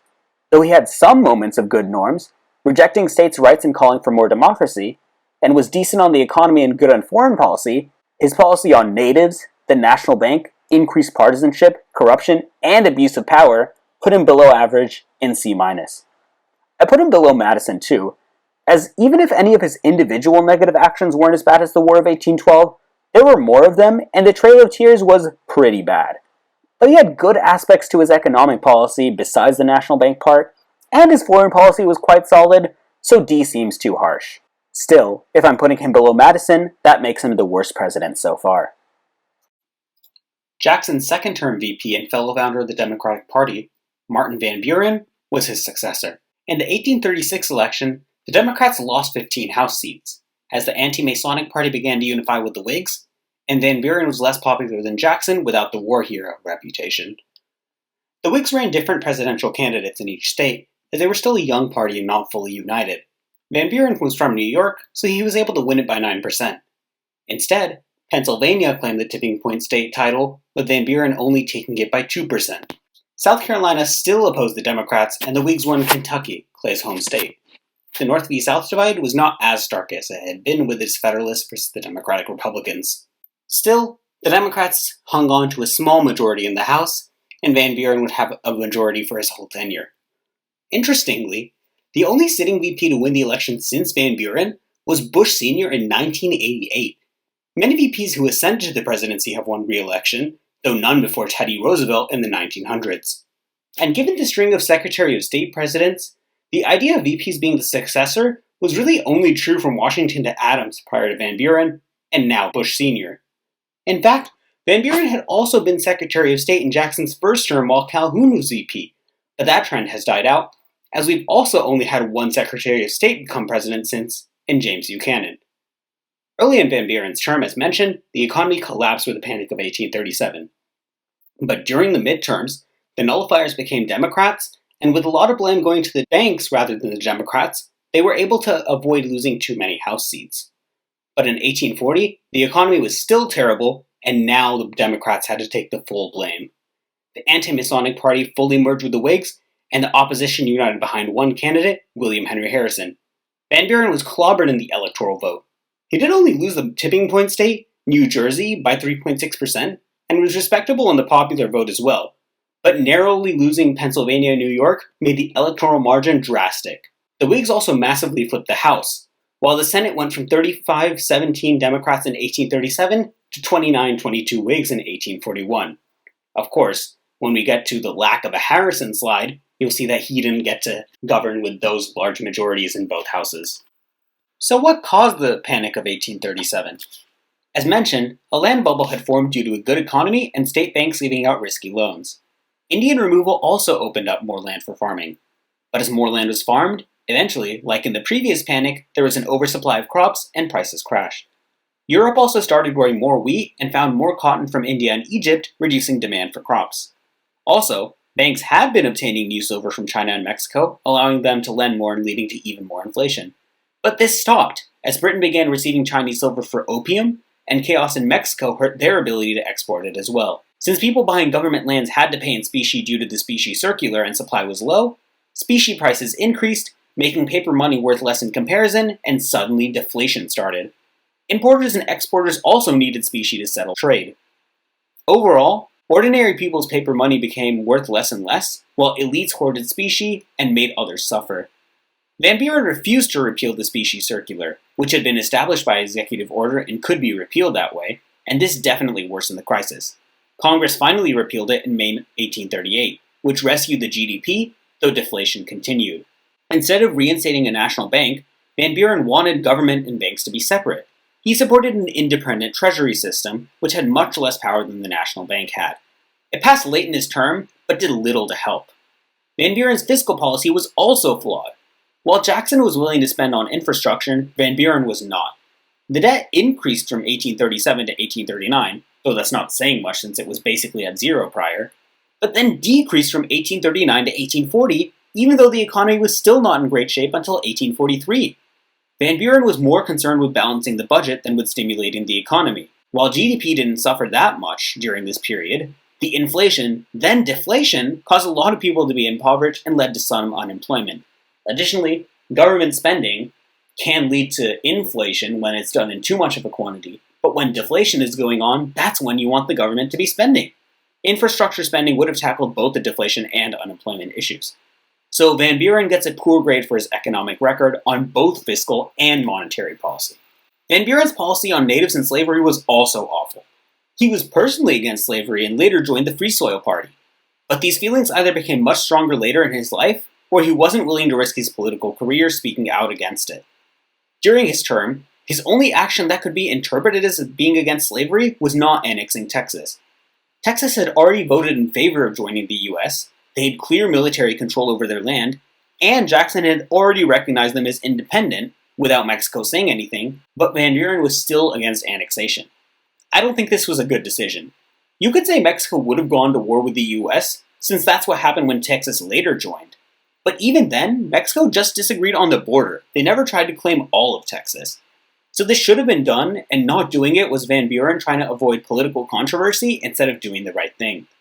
On other issues regarding slavery, Van Buren was definitively in the wrong. In the Amistad case, African slaves were being taken to Cuba, even though Spain had outlawed the slave trade. The slaves were able to take control of the ship and landed in the US. Spain then sued to have the slaves returned to them. The Van Buren administration supported Spain's position at trial, but both the lower and Supreme Court ruled that they had been kidnapped illegally. This case helped spur further abolitionist sentiment, and Van Buren was definitely in the wrong in taking Spain's side. He also supported the gag rule in the House and Senate to have there be no discussion over the slavery issue there. And on natives, Van Buren was just as bad as Jackson, if not worse. He continued Indian removal in the Trail of Tears. He told General Winfield Scott to forcibly remove the Cherokee, and fought the Second Seminole War against Seminoles who refused to leave. The war cost thousands of lives on both sides and $30 million. Or around 6% of GDP for 5 straight years. Just a terrible decision. Van Buren gets an F- on natives policy. Van Buren's presidency did have one positive. Just like during Monroe's term, Canadians were still rebelling for more control over their government instead of having Britain do everything. Some of the fighting crossed over to the US around the Niagara Falls part of the border, with both rebels and the British doing so. Van Buren didn't take either side, avoiding war with Britain. He continued the US policy of the Monroe Doctrine. He sent troops to the region, not to partake in the fighting, but to ensure no further fighting took place on US soil. Van Buren also peacefully resolved the border issue on the Maine side, lowering tensions there and refusing to go to war. The final treaty would be signed later, but Van Buren's negotiations made it possible. I don't know if you paid attention to the election maps, but that small area of Maine won't be tagged as disputed territory for much longer. And as I mentioned during the Monroe presidency, because of Monroe and Van Buren, the US would go on to be allies with Britain for the rest of its history. Still, the list of mistakes vastly outweighs these minor good actions, so I view Van Buren as an easy F and the worst president yet. William Henry Harrison defeated Van Buren handily in 1840. Like Jackson, he had held previous office and wasn't just a general.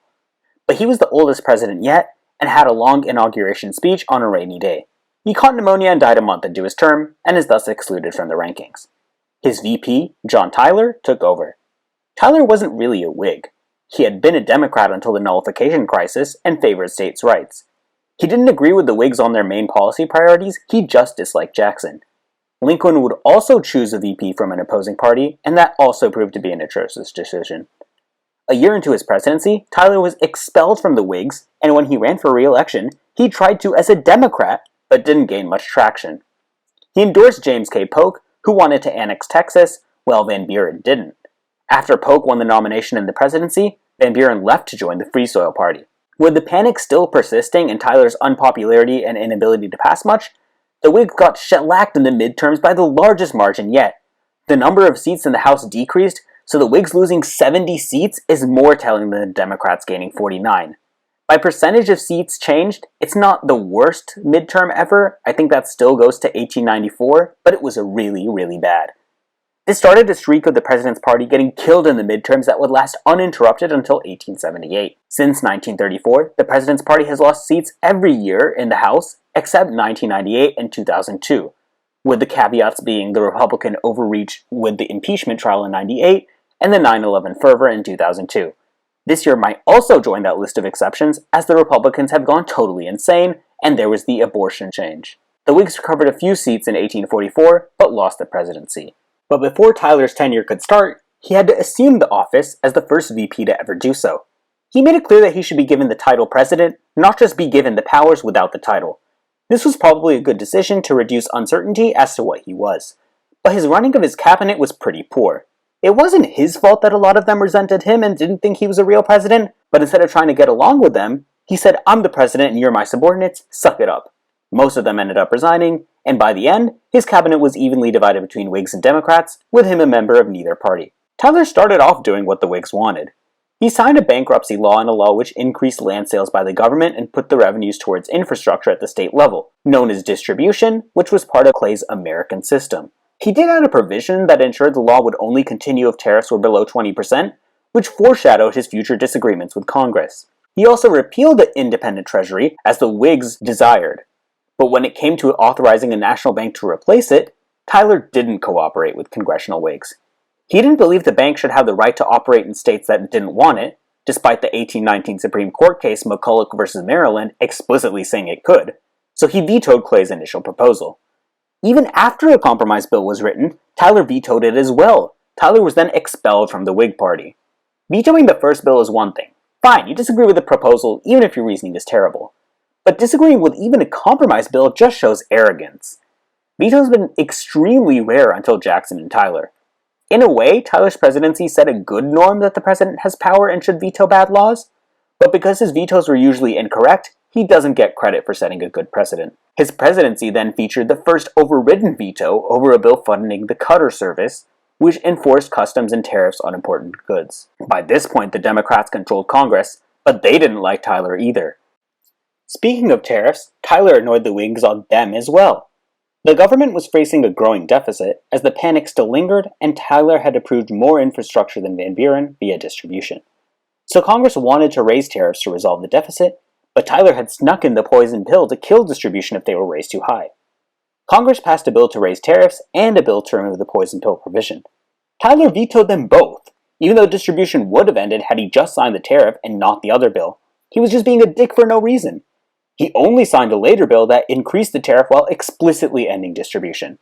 After these vetoes, Congress considered impeaching Tyler, but didn't go through with it. However, on foreign policy, with less congressional input, Tyler was able to get his agenda through, and it generally meant making good decisions. He continued Van Buren's negotiations with Britain and resolved the Maine border peacefully, and also began to address the western border. While that didn't resolve during his presidency, the final agreement, which took place in Polk's term, was what Tyler advocated, with a minor adjustment.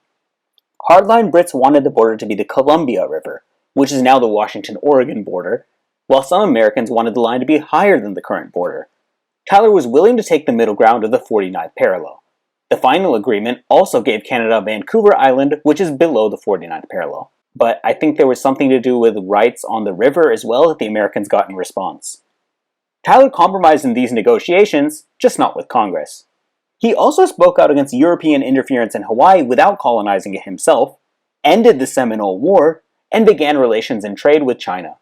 Finally, Tyler negotiated a treaty where Texas would join the US in return for having their debts assumed by the national government. Congress refused to approve the treaty as they didn't like Tyler. But once Polk won the next election, it was clear the people favored annexation, so Congress agreed, fulfilling Tyler's wish. I agree with all of these FOPO decisions, and they rescue his grade. After his presidency, Tyler sided with the Confederates in the Civil War and won election to their House of Representatives. Also, while president, at the age of 54, he married a 24-year-old as his second wife. But that stuff doesn't count against his ranking here. What does was his ego. Instead of compromising with Congress, he just spanned vetoes, and it meant the economic recovery from the Panic of 1837 continued to be very slow. It picked up after the midterms, with growth finally hitting 5% and remaining there until 1848, so Tyler led an okay economy. But after ending the independent treasury, a national bank never passed, leaving the monetary policy of the country in a worse state. On foreign policy, where he had more power, his instincts were usually correct. But the Oregon Treaty wasn't finalized and changed from his last proposal. Van Buren did a lot of hard work on the main issue, and Polk's election is the reason Texas got annexed, not Tyler convincing Congress. So, the leadership issues definitely hurt him. F is too harsh, as he mostly did nothing rather than doing bad things like Van Buren, and had a couple good things here and there in his economic and equality policies, and had a similar level foreign policy. So he isn't the worst president yet, but he still ends up in D. After defeating Van Buren in the primary, Polk faced Henry Clay in the 1844 election. Clay saw how having a Whig who didn't really believe in the platform was a terrible idea, and said, "Fine, I'll do it myself." But unlike Thanos, he failed to achieve his goal. The margin was quite small, so Tyler's endorsement likely made the difference. Clay actually won Polk's home state of Tennessee by 123 votes, as it bordered his own home state of Kentucky and usually voted Whig. But he lost the decisive state of New York by 1%. It was very hard to win an election while losing both Pennsylvania and New York. While Polk spoke strongly of annexing Texas, Clay was against its annexation. But since the majority of the country favored its annexation, Clay lost support there. He would have preferred the campaign be about his love for infrastructure instead. With 2 Southern slave owners on the ballot, the Abolitionist Liberty Party had a decent showing, garnering 2.3%. Down ballot, the Whigs recovered a few seats from the 1842 rout, but were still in the minority.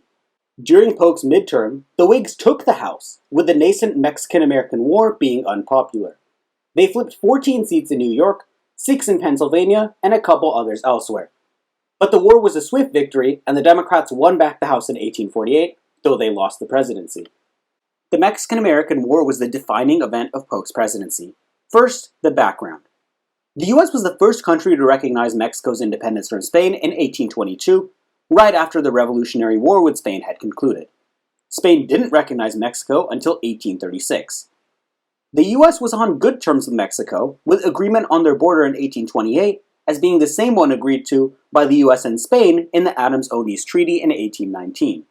What led to relations between the two countries worsening? Americans, unsanctioned by their government, moved to Texas and took slaves there. After Mexico banned slavery, they rebelled and won their own Revolutionary War in 1836.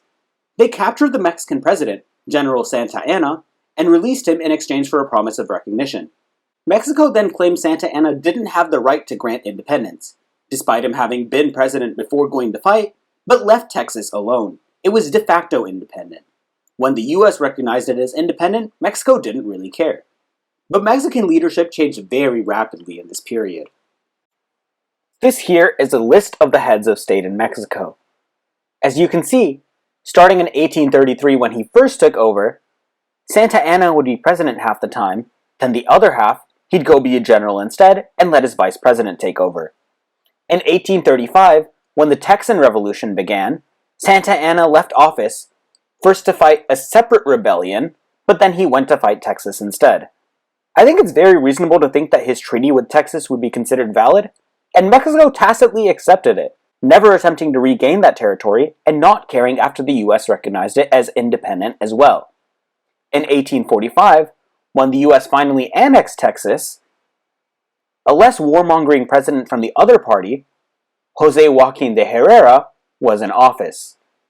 He was in office for 1 year and 24 days and started to negotiate with the US over the border. The US claimed the Rio Grande was the border, which Santa Anna had agreed to in his treaty, while Mexico tried to claim it was a different river further north and rejected Santa Anna's treaty. But Herrera was deposed in a coup for daring to work for a peaceful resolution, leading to the first tension between the countries. The war itself was not that interesting.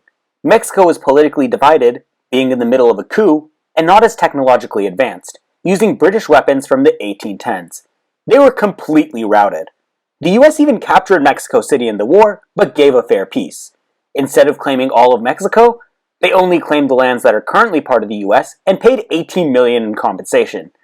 And the two countries were back on good terms. Mexico sold a small strip of land to the US in 1853, and then the US helped keep the French out of Mexico in the 1860s. So I don't think the war was unjustified. A coup in Mexico ended chances for a peaceful resolution, and the reason to start the war was legitimate. This was no Gulf of Tonkin incident, as far as I'm aware. Mexico refused to negotiate, while the US was always willing to pay for the land, and ended up doing so even though they had won the war convincingly. So I'm giving Polk good grades for how he handled this process. Also, as the commander-in-chief, he gets some credit for how successful the war was. Madison got bad marks for having an unprepared army and declaring war, so Polk gets a bonus for being a good war administrator, even after losing the House during the midterms. Now, some will say Polk only wanted to acquire this land because slaves could go there. And when some in Congress tried to pass the Wilmot Proviso, which would make all future acquired land free, the bill failed without Polk's support. He was clearly no abolitionist, and was even more pro-slavery than a fellow slave owner like Jefferson. But Polk fought equally hard for Oregon, which was free territory. After the British originally rejected the 49th parallel as the border, he gave them a 1-year notice asking for a settlement before then, with vague threats if none came. Britain then responded with agreement to the 49th parallel, but wanted full control of Vancouver Island. Polk agreed. He was willing to make concessions, and even gave full rights to British citizens who would now become Americans, and secured equal river access for citizens of both countries in the area. And during Polk's presidency, Iowa and Wisconsin, both free, were admitted to the Union. He wasn't cartoonishly pro-slavery like the next two Democratic presidents. Polk was okay with extending the Missouri Compromise line into the Oregon and Mexican territory, but that bill failed in Congress. When a lone bill just admitting Oregon territory as free came to his desk, Polk signed it. But he did offer to buy Cuba from Spain.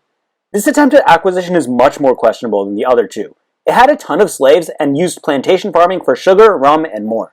But Polk didn't invade Cuba after the sale was rejected, so he only gets minor negative marks, and this is why I think he wouldn't have invaded Mexico had they not provoked the war by attacking US troops. On domestic affairs, Polk cut tariffs, which helped the economy. Britain further increased trade with the US. The debt did go from 16 to 63 million due to war spending, but the economy grew an average of 7% in his first 3 years, then still 3.37% in 1848 with no post-war recession. He also didn't fund much infrastructure, vetoing some bills, preferring it to be done on the state level and not with federal funds. But with the debt higher and the economy already doing well, not funding infrastructure was totally fine. When unemployment is low, there's less need for government projects, and there already was a government project in the form of the Mexican-American War. He reinstated the independent treasury, which Democrats still preferred to a national bank, and was better than nothing. Overall, he was clearly a positive on the economy.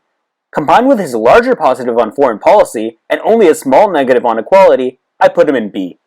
If you are more skeptical of the Mexican-American War, I understand. But I also don't think anyone holds it against European countries that fought France during Napoleon's era, and Santa Anna was Napoleon-like, and as mentioned, the peaceful Mexican leader Herrera was deposed in a coup. So I give him the benefit of the doubt there, and thus he lands in B, and in my view, was the best president between Jefferson and Lincoln. Polk had taken a one-term pledge when securing the Democratic nomination to make his rivals happy, so he didn't run for re-election. The next election was between Lewis Cass for the Democrats and Zachary Taylor for the Whigs. Taylor won, but he died a year and a half into his term due to stomach virus, so I'll just briefly cover his tenure and have the election slide next. Taylor was a general during the Mexican-American War, but unlike Jackson and Harrison, he had never held political office before becoming president. People weren't sure what he believed, but he won the election anyway. His presidency was dominated by new states joining the US and deciding the status of slavery in them. He was a slave owner, but was not adamantly in favor of expanding slavery into new states. He didn't think slavery made sense in the Southwest, with its climate not suitable for the kind of agriculture used in the South. Taylor wanted California and New Mexico to be admitted as free states, and strongly rejected secessionist sentiment. He enforced the New Mexico-Texas border, making sure no slaves entered it. But he did favor a fugitive slave law, which made it easier for slave owners to recover escaped slaves when they went to the north. Before this, crossing the Mason-Dixon line meant freedom, but after this, one would have to go all the way to Canada to be assured of safety. But not much passed during his term, good or bad. Eventually, Clay's Compromise of 1850, which we'll cover fully in the Fillmore slide, became law. In other areas, Taylor didn't accomplish much either. In foreign policy, he also rejected invasions of Cuba. The group who wanted to invade were arrested, and relationships with Spain remained cordial, leading to Spain releasing American prisoners. But he didn't pursue further trade like his predecessors had, including even Tyler with China, who was a president who famously didn't get along with the rest of the government. Maybe this is because his term was so short, but I also don't think he really cared about governing that much. Voting for a president with no clear policies who had never held previous office sure was a strange decision, but the Whigs saw that they had won with the general in 1840 and lost every other time, and it worked again. I put Taylor in C-. He isn't low as he didn't do that much bad, and he never actually signed a fugitive slave law, but I have to hold his support of that against him if I'm going to give him credit for speaking out against secession and slavery in California and New Mexico, and pushing for their admission during his term. Overall, he was a minor positive on the slavery issue, but a negative elsewhere. He was unprepared for the role and didn't get much passed, either because of a lack of political skill or lack of caring about the job. The president has plenty of powers which he didn't use, and I see no evidence that he was trying to do good but just didn't get stuff through. But the people below him had worse policies and more longevity to do more bad, so he lands in C-. Taylor died in July of 1850 and was succeeded by his VP, Millard Fillmore. Now let's cover the 1848 election in more detail. Taylor, a Southern slave owner, ran with Millard Fillmore, an anti-slavery Whig from New York, as his running mate. The Democrats nominated two slaveholders. This left a lane for Martin Van Buren, who was now very anti-slavery and ran with the Free Soil Party. His 10.1% was much more than the Liberty Party's 2.3% 4 years prior, thanks to his name recognition and more people caring about slavery. Pennsylvania was again the tipping point state, which the Whigs won by 3.6%, and they also flipped New York compared to 1844. But despite winning 10%, Van Buren's presence may not have changed the outcome of the election. On one hand, he was an ex-Democrat, and the Democrats won the House while losing the presidency, although the latter fact is more likely because they narrowly lost Pennsylvania, but would have won some House seats there, so the electoral count is not exactly analogous to the House total. But his support was mainly in New York, where he finished ahead of the Democrats, so they were the ones stealing votes from him there. In other states, his support was much smaller. In Pennsylvania, he won 3%, less than the margin of victory. And in Ohio, he likely took more Whig votes than Democratic, as the Whigs lost it after winning it the last 3 elections. But despite winning the presidency, the Whigs began to fracture into northern and southern wings. In the House, neither the Democrats nor the Whigs had a majority, as the Free Soil Party controlled 9 seats. The Free Soils could have sided with the Whigs, but didn't because of the Whigs' internal issues, and instead the Speaker of the House became a Democrat. In the midterms, the Whigs got clobbered due to the Compromise of 1850's unpopularity. It postponed the Civil War by 10 years, but destroyed the Whigs. The Democrats won 22 seats in New York and Pennsylvania, winning over anti-slavery voters. In the South, some Democrats changed labels to the Unionist Party if they supported the compromise, and states' rights if they didn't, so their majority was larger than it seems on the page. The Free Soil Party lost 5 seats without Van Buren on the ballot, and the Whigs lost 23. In 1852, Democrats nominated a Northerner for president, appeared to be moderate on slavery, and easily won the presidency and House. The Unionist and states' rights members also switched back to the Democrats to get them up to 157 members to only 71 for the Whigs. But when we get to those midterms, you'll see the pattern of the party in power getting killed continue. So what was in the Compromise of 1850 that the North so despised? Well, it was the Fugitive Slave Act. Now Northerners were required to participate in the institution of slavery. Black people accused of being runaways, whether they were or not, were given no rights in court, so many who were born free were forced into slavery if they didn't have the right documentation. Anyone who gave food or shelter to a fugitive slave could be punished, and local law enforcement could also be punished for not arresting an alleged escapee. Black people began to move to Canada to be truly free. It was a terrible law. Fillmore was the first president besides the two Adamses to never own slaves. Well, Van Buren technically briefly owned one, but freed him before abolition in New York. But Fillmore still enforced the fugitive slave law, which is a huge black mark on his presidency. He used federal troops in the North to try to catch runaways. Signing the act is one thing, as it was part of a larger compromise, but enforcing it like he did was horrible. The other parts of the compromise weren't as bad, and that's why it was called a compromise. The North did get some things they wanted. The slave trade ended in D.C., and it also meant reducing the size of Texas to its current borders. As you can see, Texas was originally even bigger. The Compromise of 1850 removed some land off the top so it was entirely below the Missouri Compromise line, and set its border on the west as the Rio Grande, which is what it originally was. Fillmore continued Taylor's enforcement of the New Mexico-Texas boundary. New Mexico actually remained only a territory until 1912, when it was split into Arizona and New Mexico, and both became states, but it was set up as a free territory in the meanwhile. California, with its population booming because of the gold rush, joined as a free state. Meanwhile, Utah, including modern-day Nevada, was settled by Mormons who were strong supporters of slavery. That issue would not be settled during Fillmore's term. Overall, the compromise was a necessary evil to delay the Civil War, but the stringent enforcement of the fugitive slave law wasn't required after signing the compromise, and it outweighs the enforcement of the New Mexico-Texas border. However, Fillmore's appointee to the Supreme Court would eventually dissent in the Dred Scott case, so I think he comes out to a neutral on the issue of slavery. On the economy, Fillmore was a standard Whig, approving infrastructure bills. He tried to push a transcontinental railroad, but it would only pass under his successor. Polk had just lowered tariffs and passed the independent treasury, so a national bank and tariff increases didn't pass, especially with Democrats controlling Congress. The economy grew around the same as it did under Polk, but Fillmore also balanced the budget, so a strong positive on the economy. On foreign policy, Fillmore sent an expedition to Japan to open up trade, and it succeeded.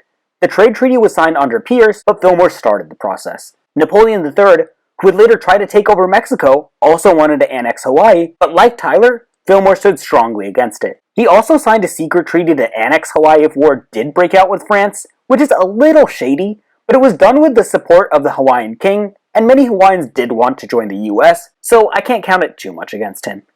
He also continued to not support the invasions of Cuba, but then didn't sign a treaty which would promise that Spain would retain full control of it, so only a small positive on foreign policy. Overall, Fillmore didn't do anything too remarkable during his term. He tended to be on the right side of issues, but his enforcement of the Fugitive Slave Act kills any hope of him being higher in my rankings.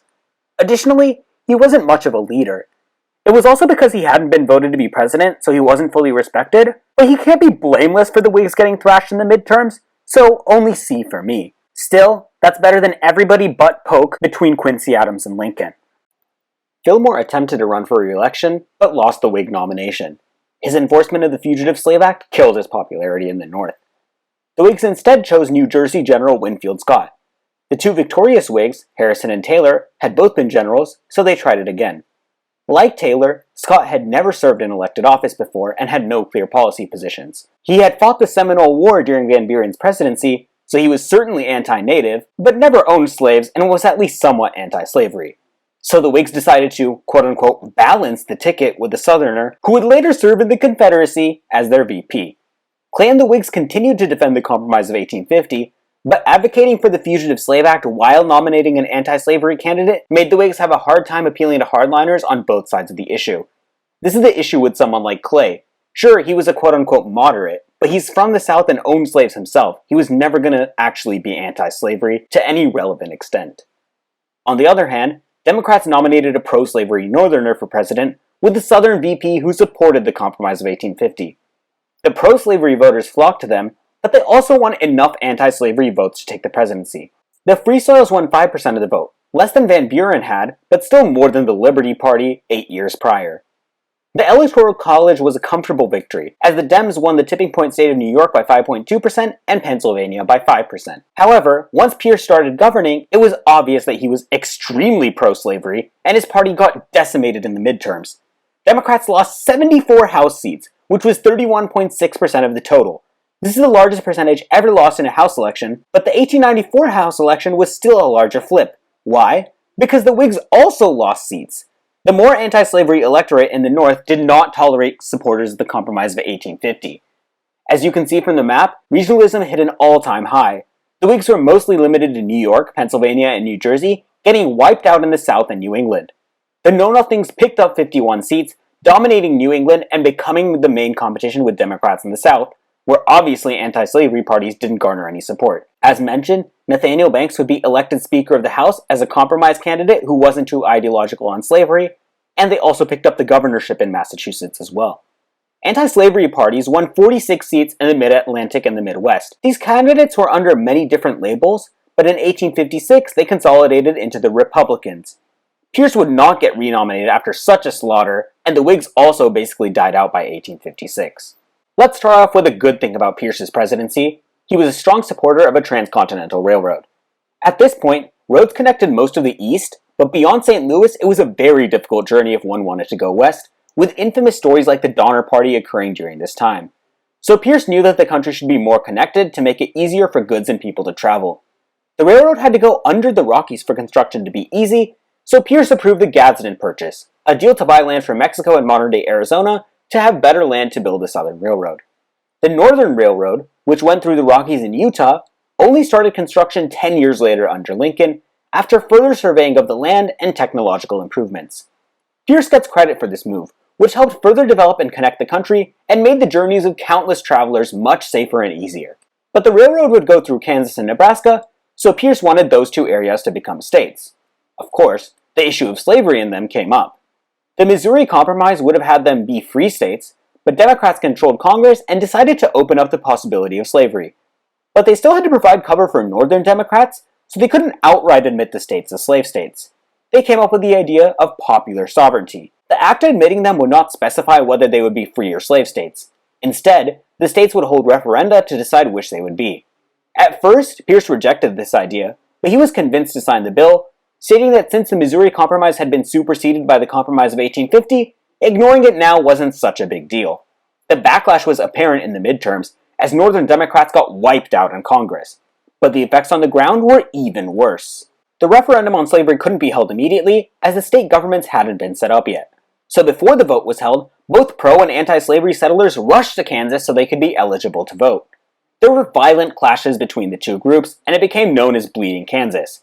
John Brown, a famous abolitionist, was involved in the fighting. Eventually, after no vote could be held due to the chaos, the two sides set up competing governments, and Kansas would not join the U.S. until after the South seceded and the Senate officially made them free.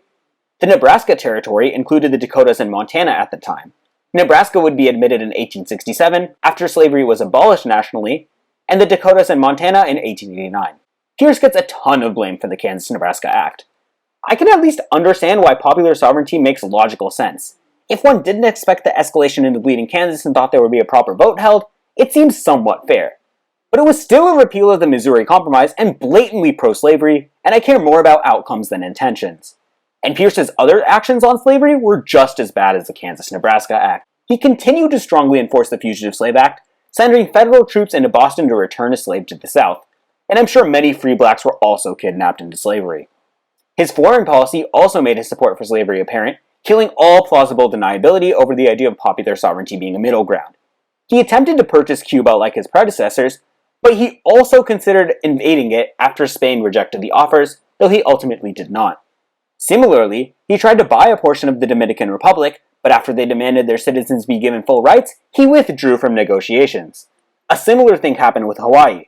King Kamehameha floated annexation, but he wanted full rights for his citizens, and again, Pierce refused annexation. Pierce also recognized a dictator in Nicaragua and attempted to add it as a slave state as well, but at this point it was late in his term and he had lost too much support to carry out any of these plans.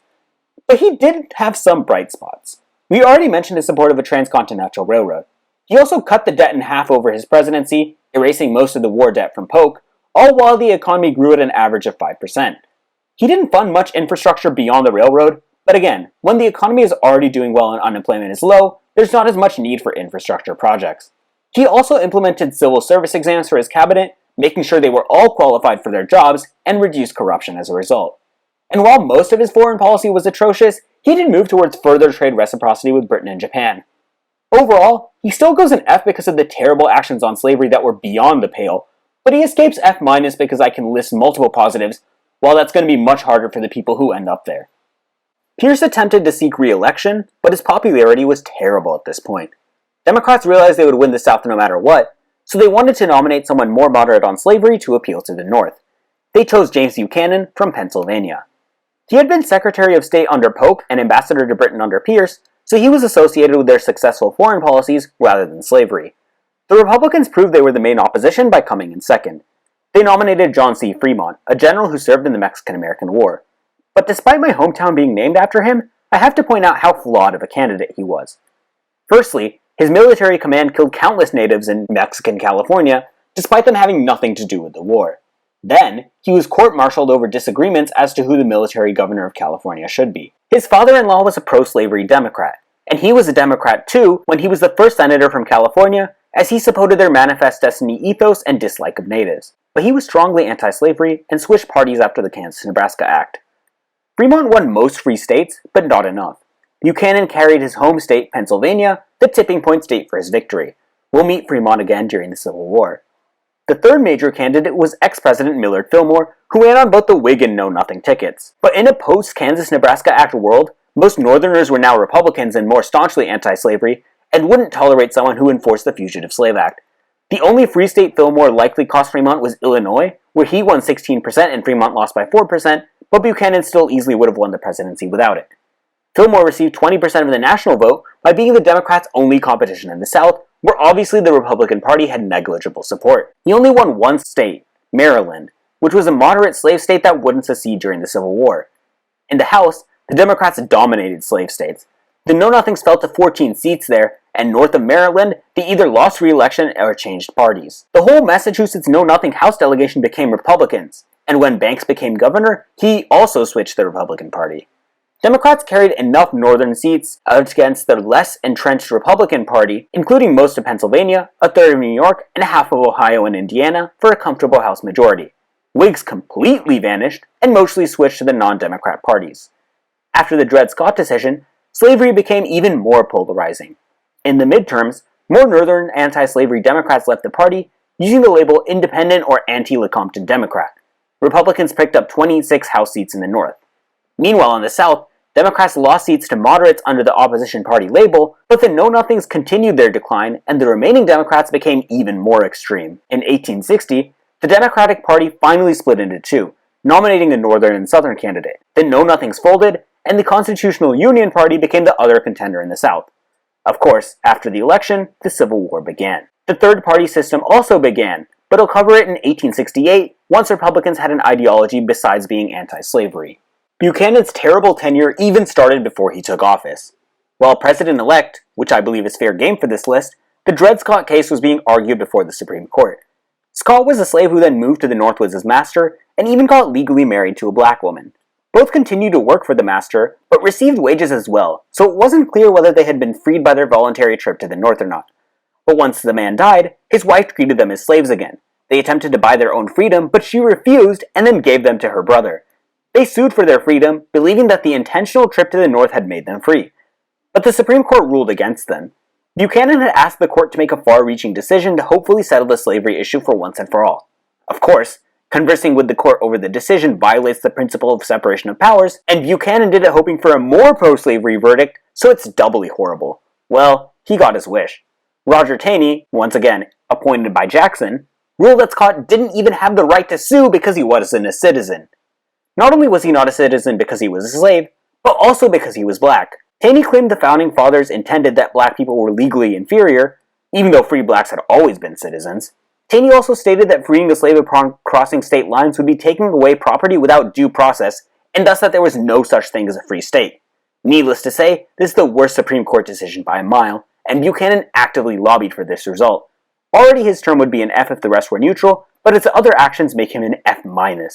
Buchanan was also incredibly pro-slavery in other facets of his policy. He appointed a very southern cabinet, and even the Northerners were pro-slavery. His secretaries of War, Treasury, and the Interior resigned after Lincoln's election and served in the Confederacy. Stephen Douglas's wing of the party, which supported popular sovereignty, was apparently too anti-slavery to serve with him. While Douglas was horrified by the Dred Scott decision, Southerners strongly supported it, wanting slavery to be legal in every state. Buchanan agreed, supporting federal slave codes that would protect slavery throughout the country. Douglas rejected this, and after he won the Democratic nomination in 1860, the party split into northern and southern factions. Buchanan also tried to accept Kansas as a slave state. As mentioned, there were parallel governments, one which favored slavery and the other which opposed it. The pro-slavery government was based in Lecompton, which is where the anti-Lecompton Democrats got their name from, while the free government was based in the current capital of Topeka. But a statewide referendum on slavery was required to become a state under the Kansas-Nebraska Act. The Lecompton government held a referendum, but agreeing to the referendum would have meant agreeing to the rest of their constitution, so the Topeka side boycotted it, though maybe they weren't even allowed to vote regardless. Buchanan supported the Constitution anyway and tried to get Kansas admitted as a slave state. The Douglas wing of the party was staunchly opposed, but Buchanan offered enough favors and political appointments to friends of senators to manage passage. It failed in the House, though, so Kansas was not yet admitted after all. Buchanan also removed all members of the Douglas wing from government positions. In case you couldn't tell, he was also insanely corrupt. After the midterms, Congress approved the Covode Committee to investigate Buchanan's various corruption scandals. One source I found claims he was the most corrupt pre-Civil War administration. On foreign policy, he also tried to gain Cuba and Mexico as slave states, but he was neutral in the opium wars in China and secured favorable trade with them, so that's a minor positive. On the economy, Buchanan was also pretty poor. Growth was only 3% on average from 1857 to 1861 due to the Panic of 1857. After Bleeding Kansas continued to spiral out of control and the Dred Scott decision, railroad companies had less business with fewer people moving west, so their stock bubbles burst. Now, I didn't blame Pierce's economy score for this, though I'd certainly blamed his equality score, as he started the Southern Railroad, and the railroad companies that busted were in the Northeast and Midwest to get people to Kansas. I also don't blame Buchanan's response much, as he didn't bail out the failing stock companies and banks, and the economy mostly recovered within 2 years, though growth stayed sluggish. And given railroads were losing money, more spending on them wouldn't have made sense. But he did veto the Morrill and Homestead Acts, two policies Lincoln would pass that helped grow the country massively, and the debt did double during his presidency after Pierce halved it. So he's definitely a negative on the economy, but wasn't completely abysmal. Finally, we get to his lame duck period, when southern states threatened secession after Lincoln won the election. Buchanan opposed secession, so there's another minor positive for him. But he blamed anti-slavery sentiment for the threats of secession, even though the South were the ones who were extreme. When Lincoln was elected, he wasn't even running on immediate abolition. Buchanan was also terrible in the negotiations when trying to avoid secession. Lincoln correctly pointed out that giving concessions, such as permanently enshrining slavery, would just encourage states to threaten secession to get whatever they wanted. Buchanan endorsed a constitutional amendment that would define slaves as property everywhere in the US. But Republicans didn't budge on these insane proposals, and thus the South seceded anyway. It's better to make them secede rather than cater to them when they're the insane ones. Buchanan did try to protect federal forts in the South, but unfortunately, he had stuffed his cabinet with future Confederates. His Secretary of War may even have smuggled arms to the South, but he was able to fortify Fort Sumter long enough so that it stayed a part of the Union during his term. Lincoln still had to clean up his mess, and he was a negative in the lame duck as well for sure. I look at the summary slide, and I see almost nothing positive. Buchanan goes an F-, and he's my pick for the worst president ever, though I can see other people with cases. Well, that brings us to the end of this stretch of presidents. In summary, here are their rankings so far. Jefferson and Washington enter S, with only very small mistakes and great leadership and successes. A is empty and B only has Polk. The fact that most of these presidents owned slaves and protected the institution makes them have a hard time being high, and if you want to attack Polk for those points, I can see him lower too, but this is all relative to era. Monroe was good outside of natives in Liberia, so he manages C+, while Fillmore was decent outside of the Fugitive Slave Act and ends up in C. While the Adamses didn't own slaves, the first was against the First Amendment, and the second couldn't get much done, so they don't manage A or B either.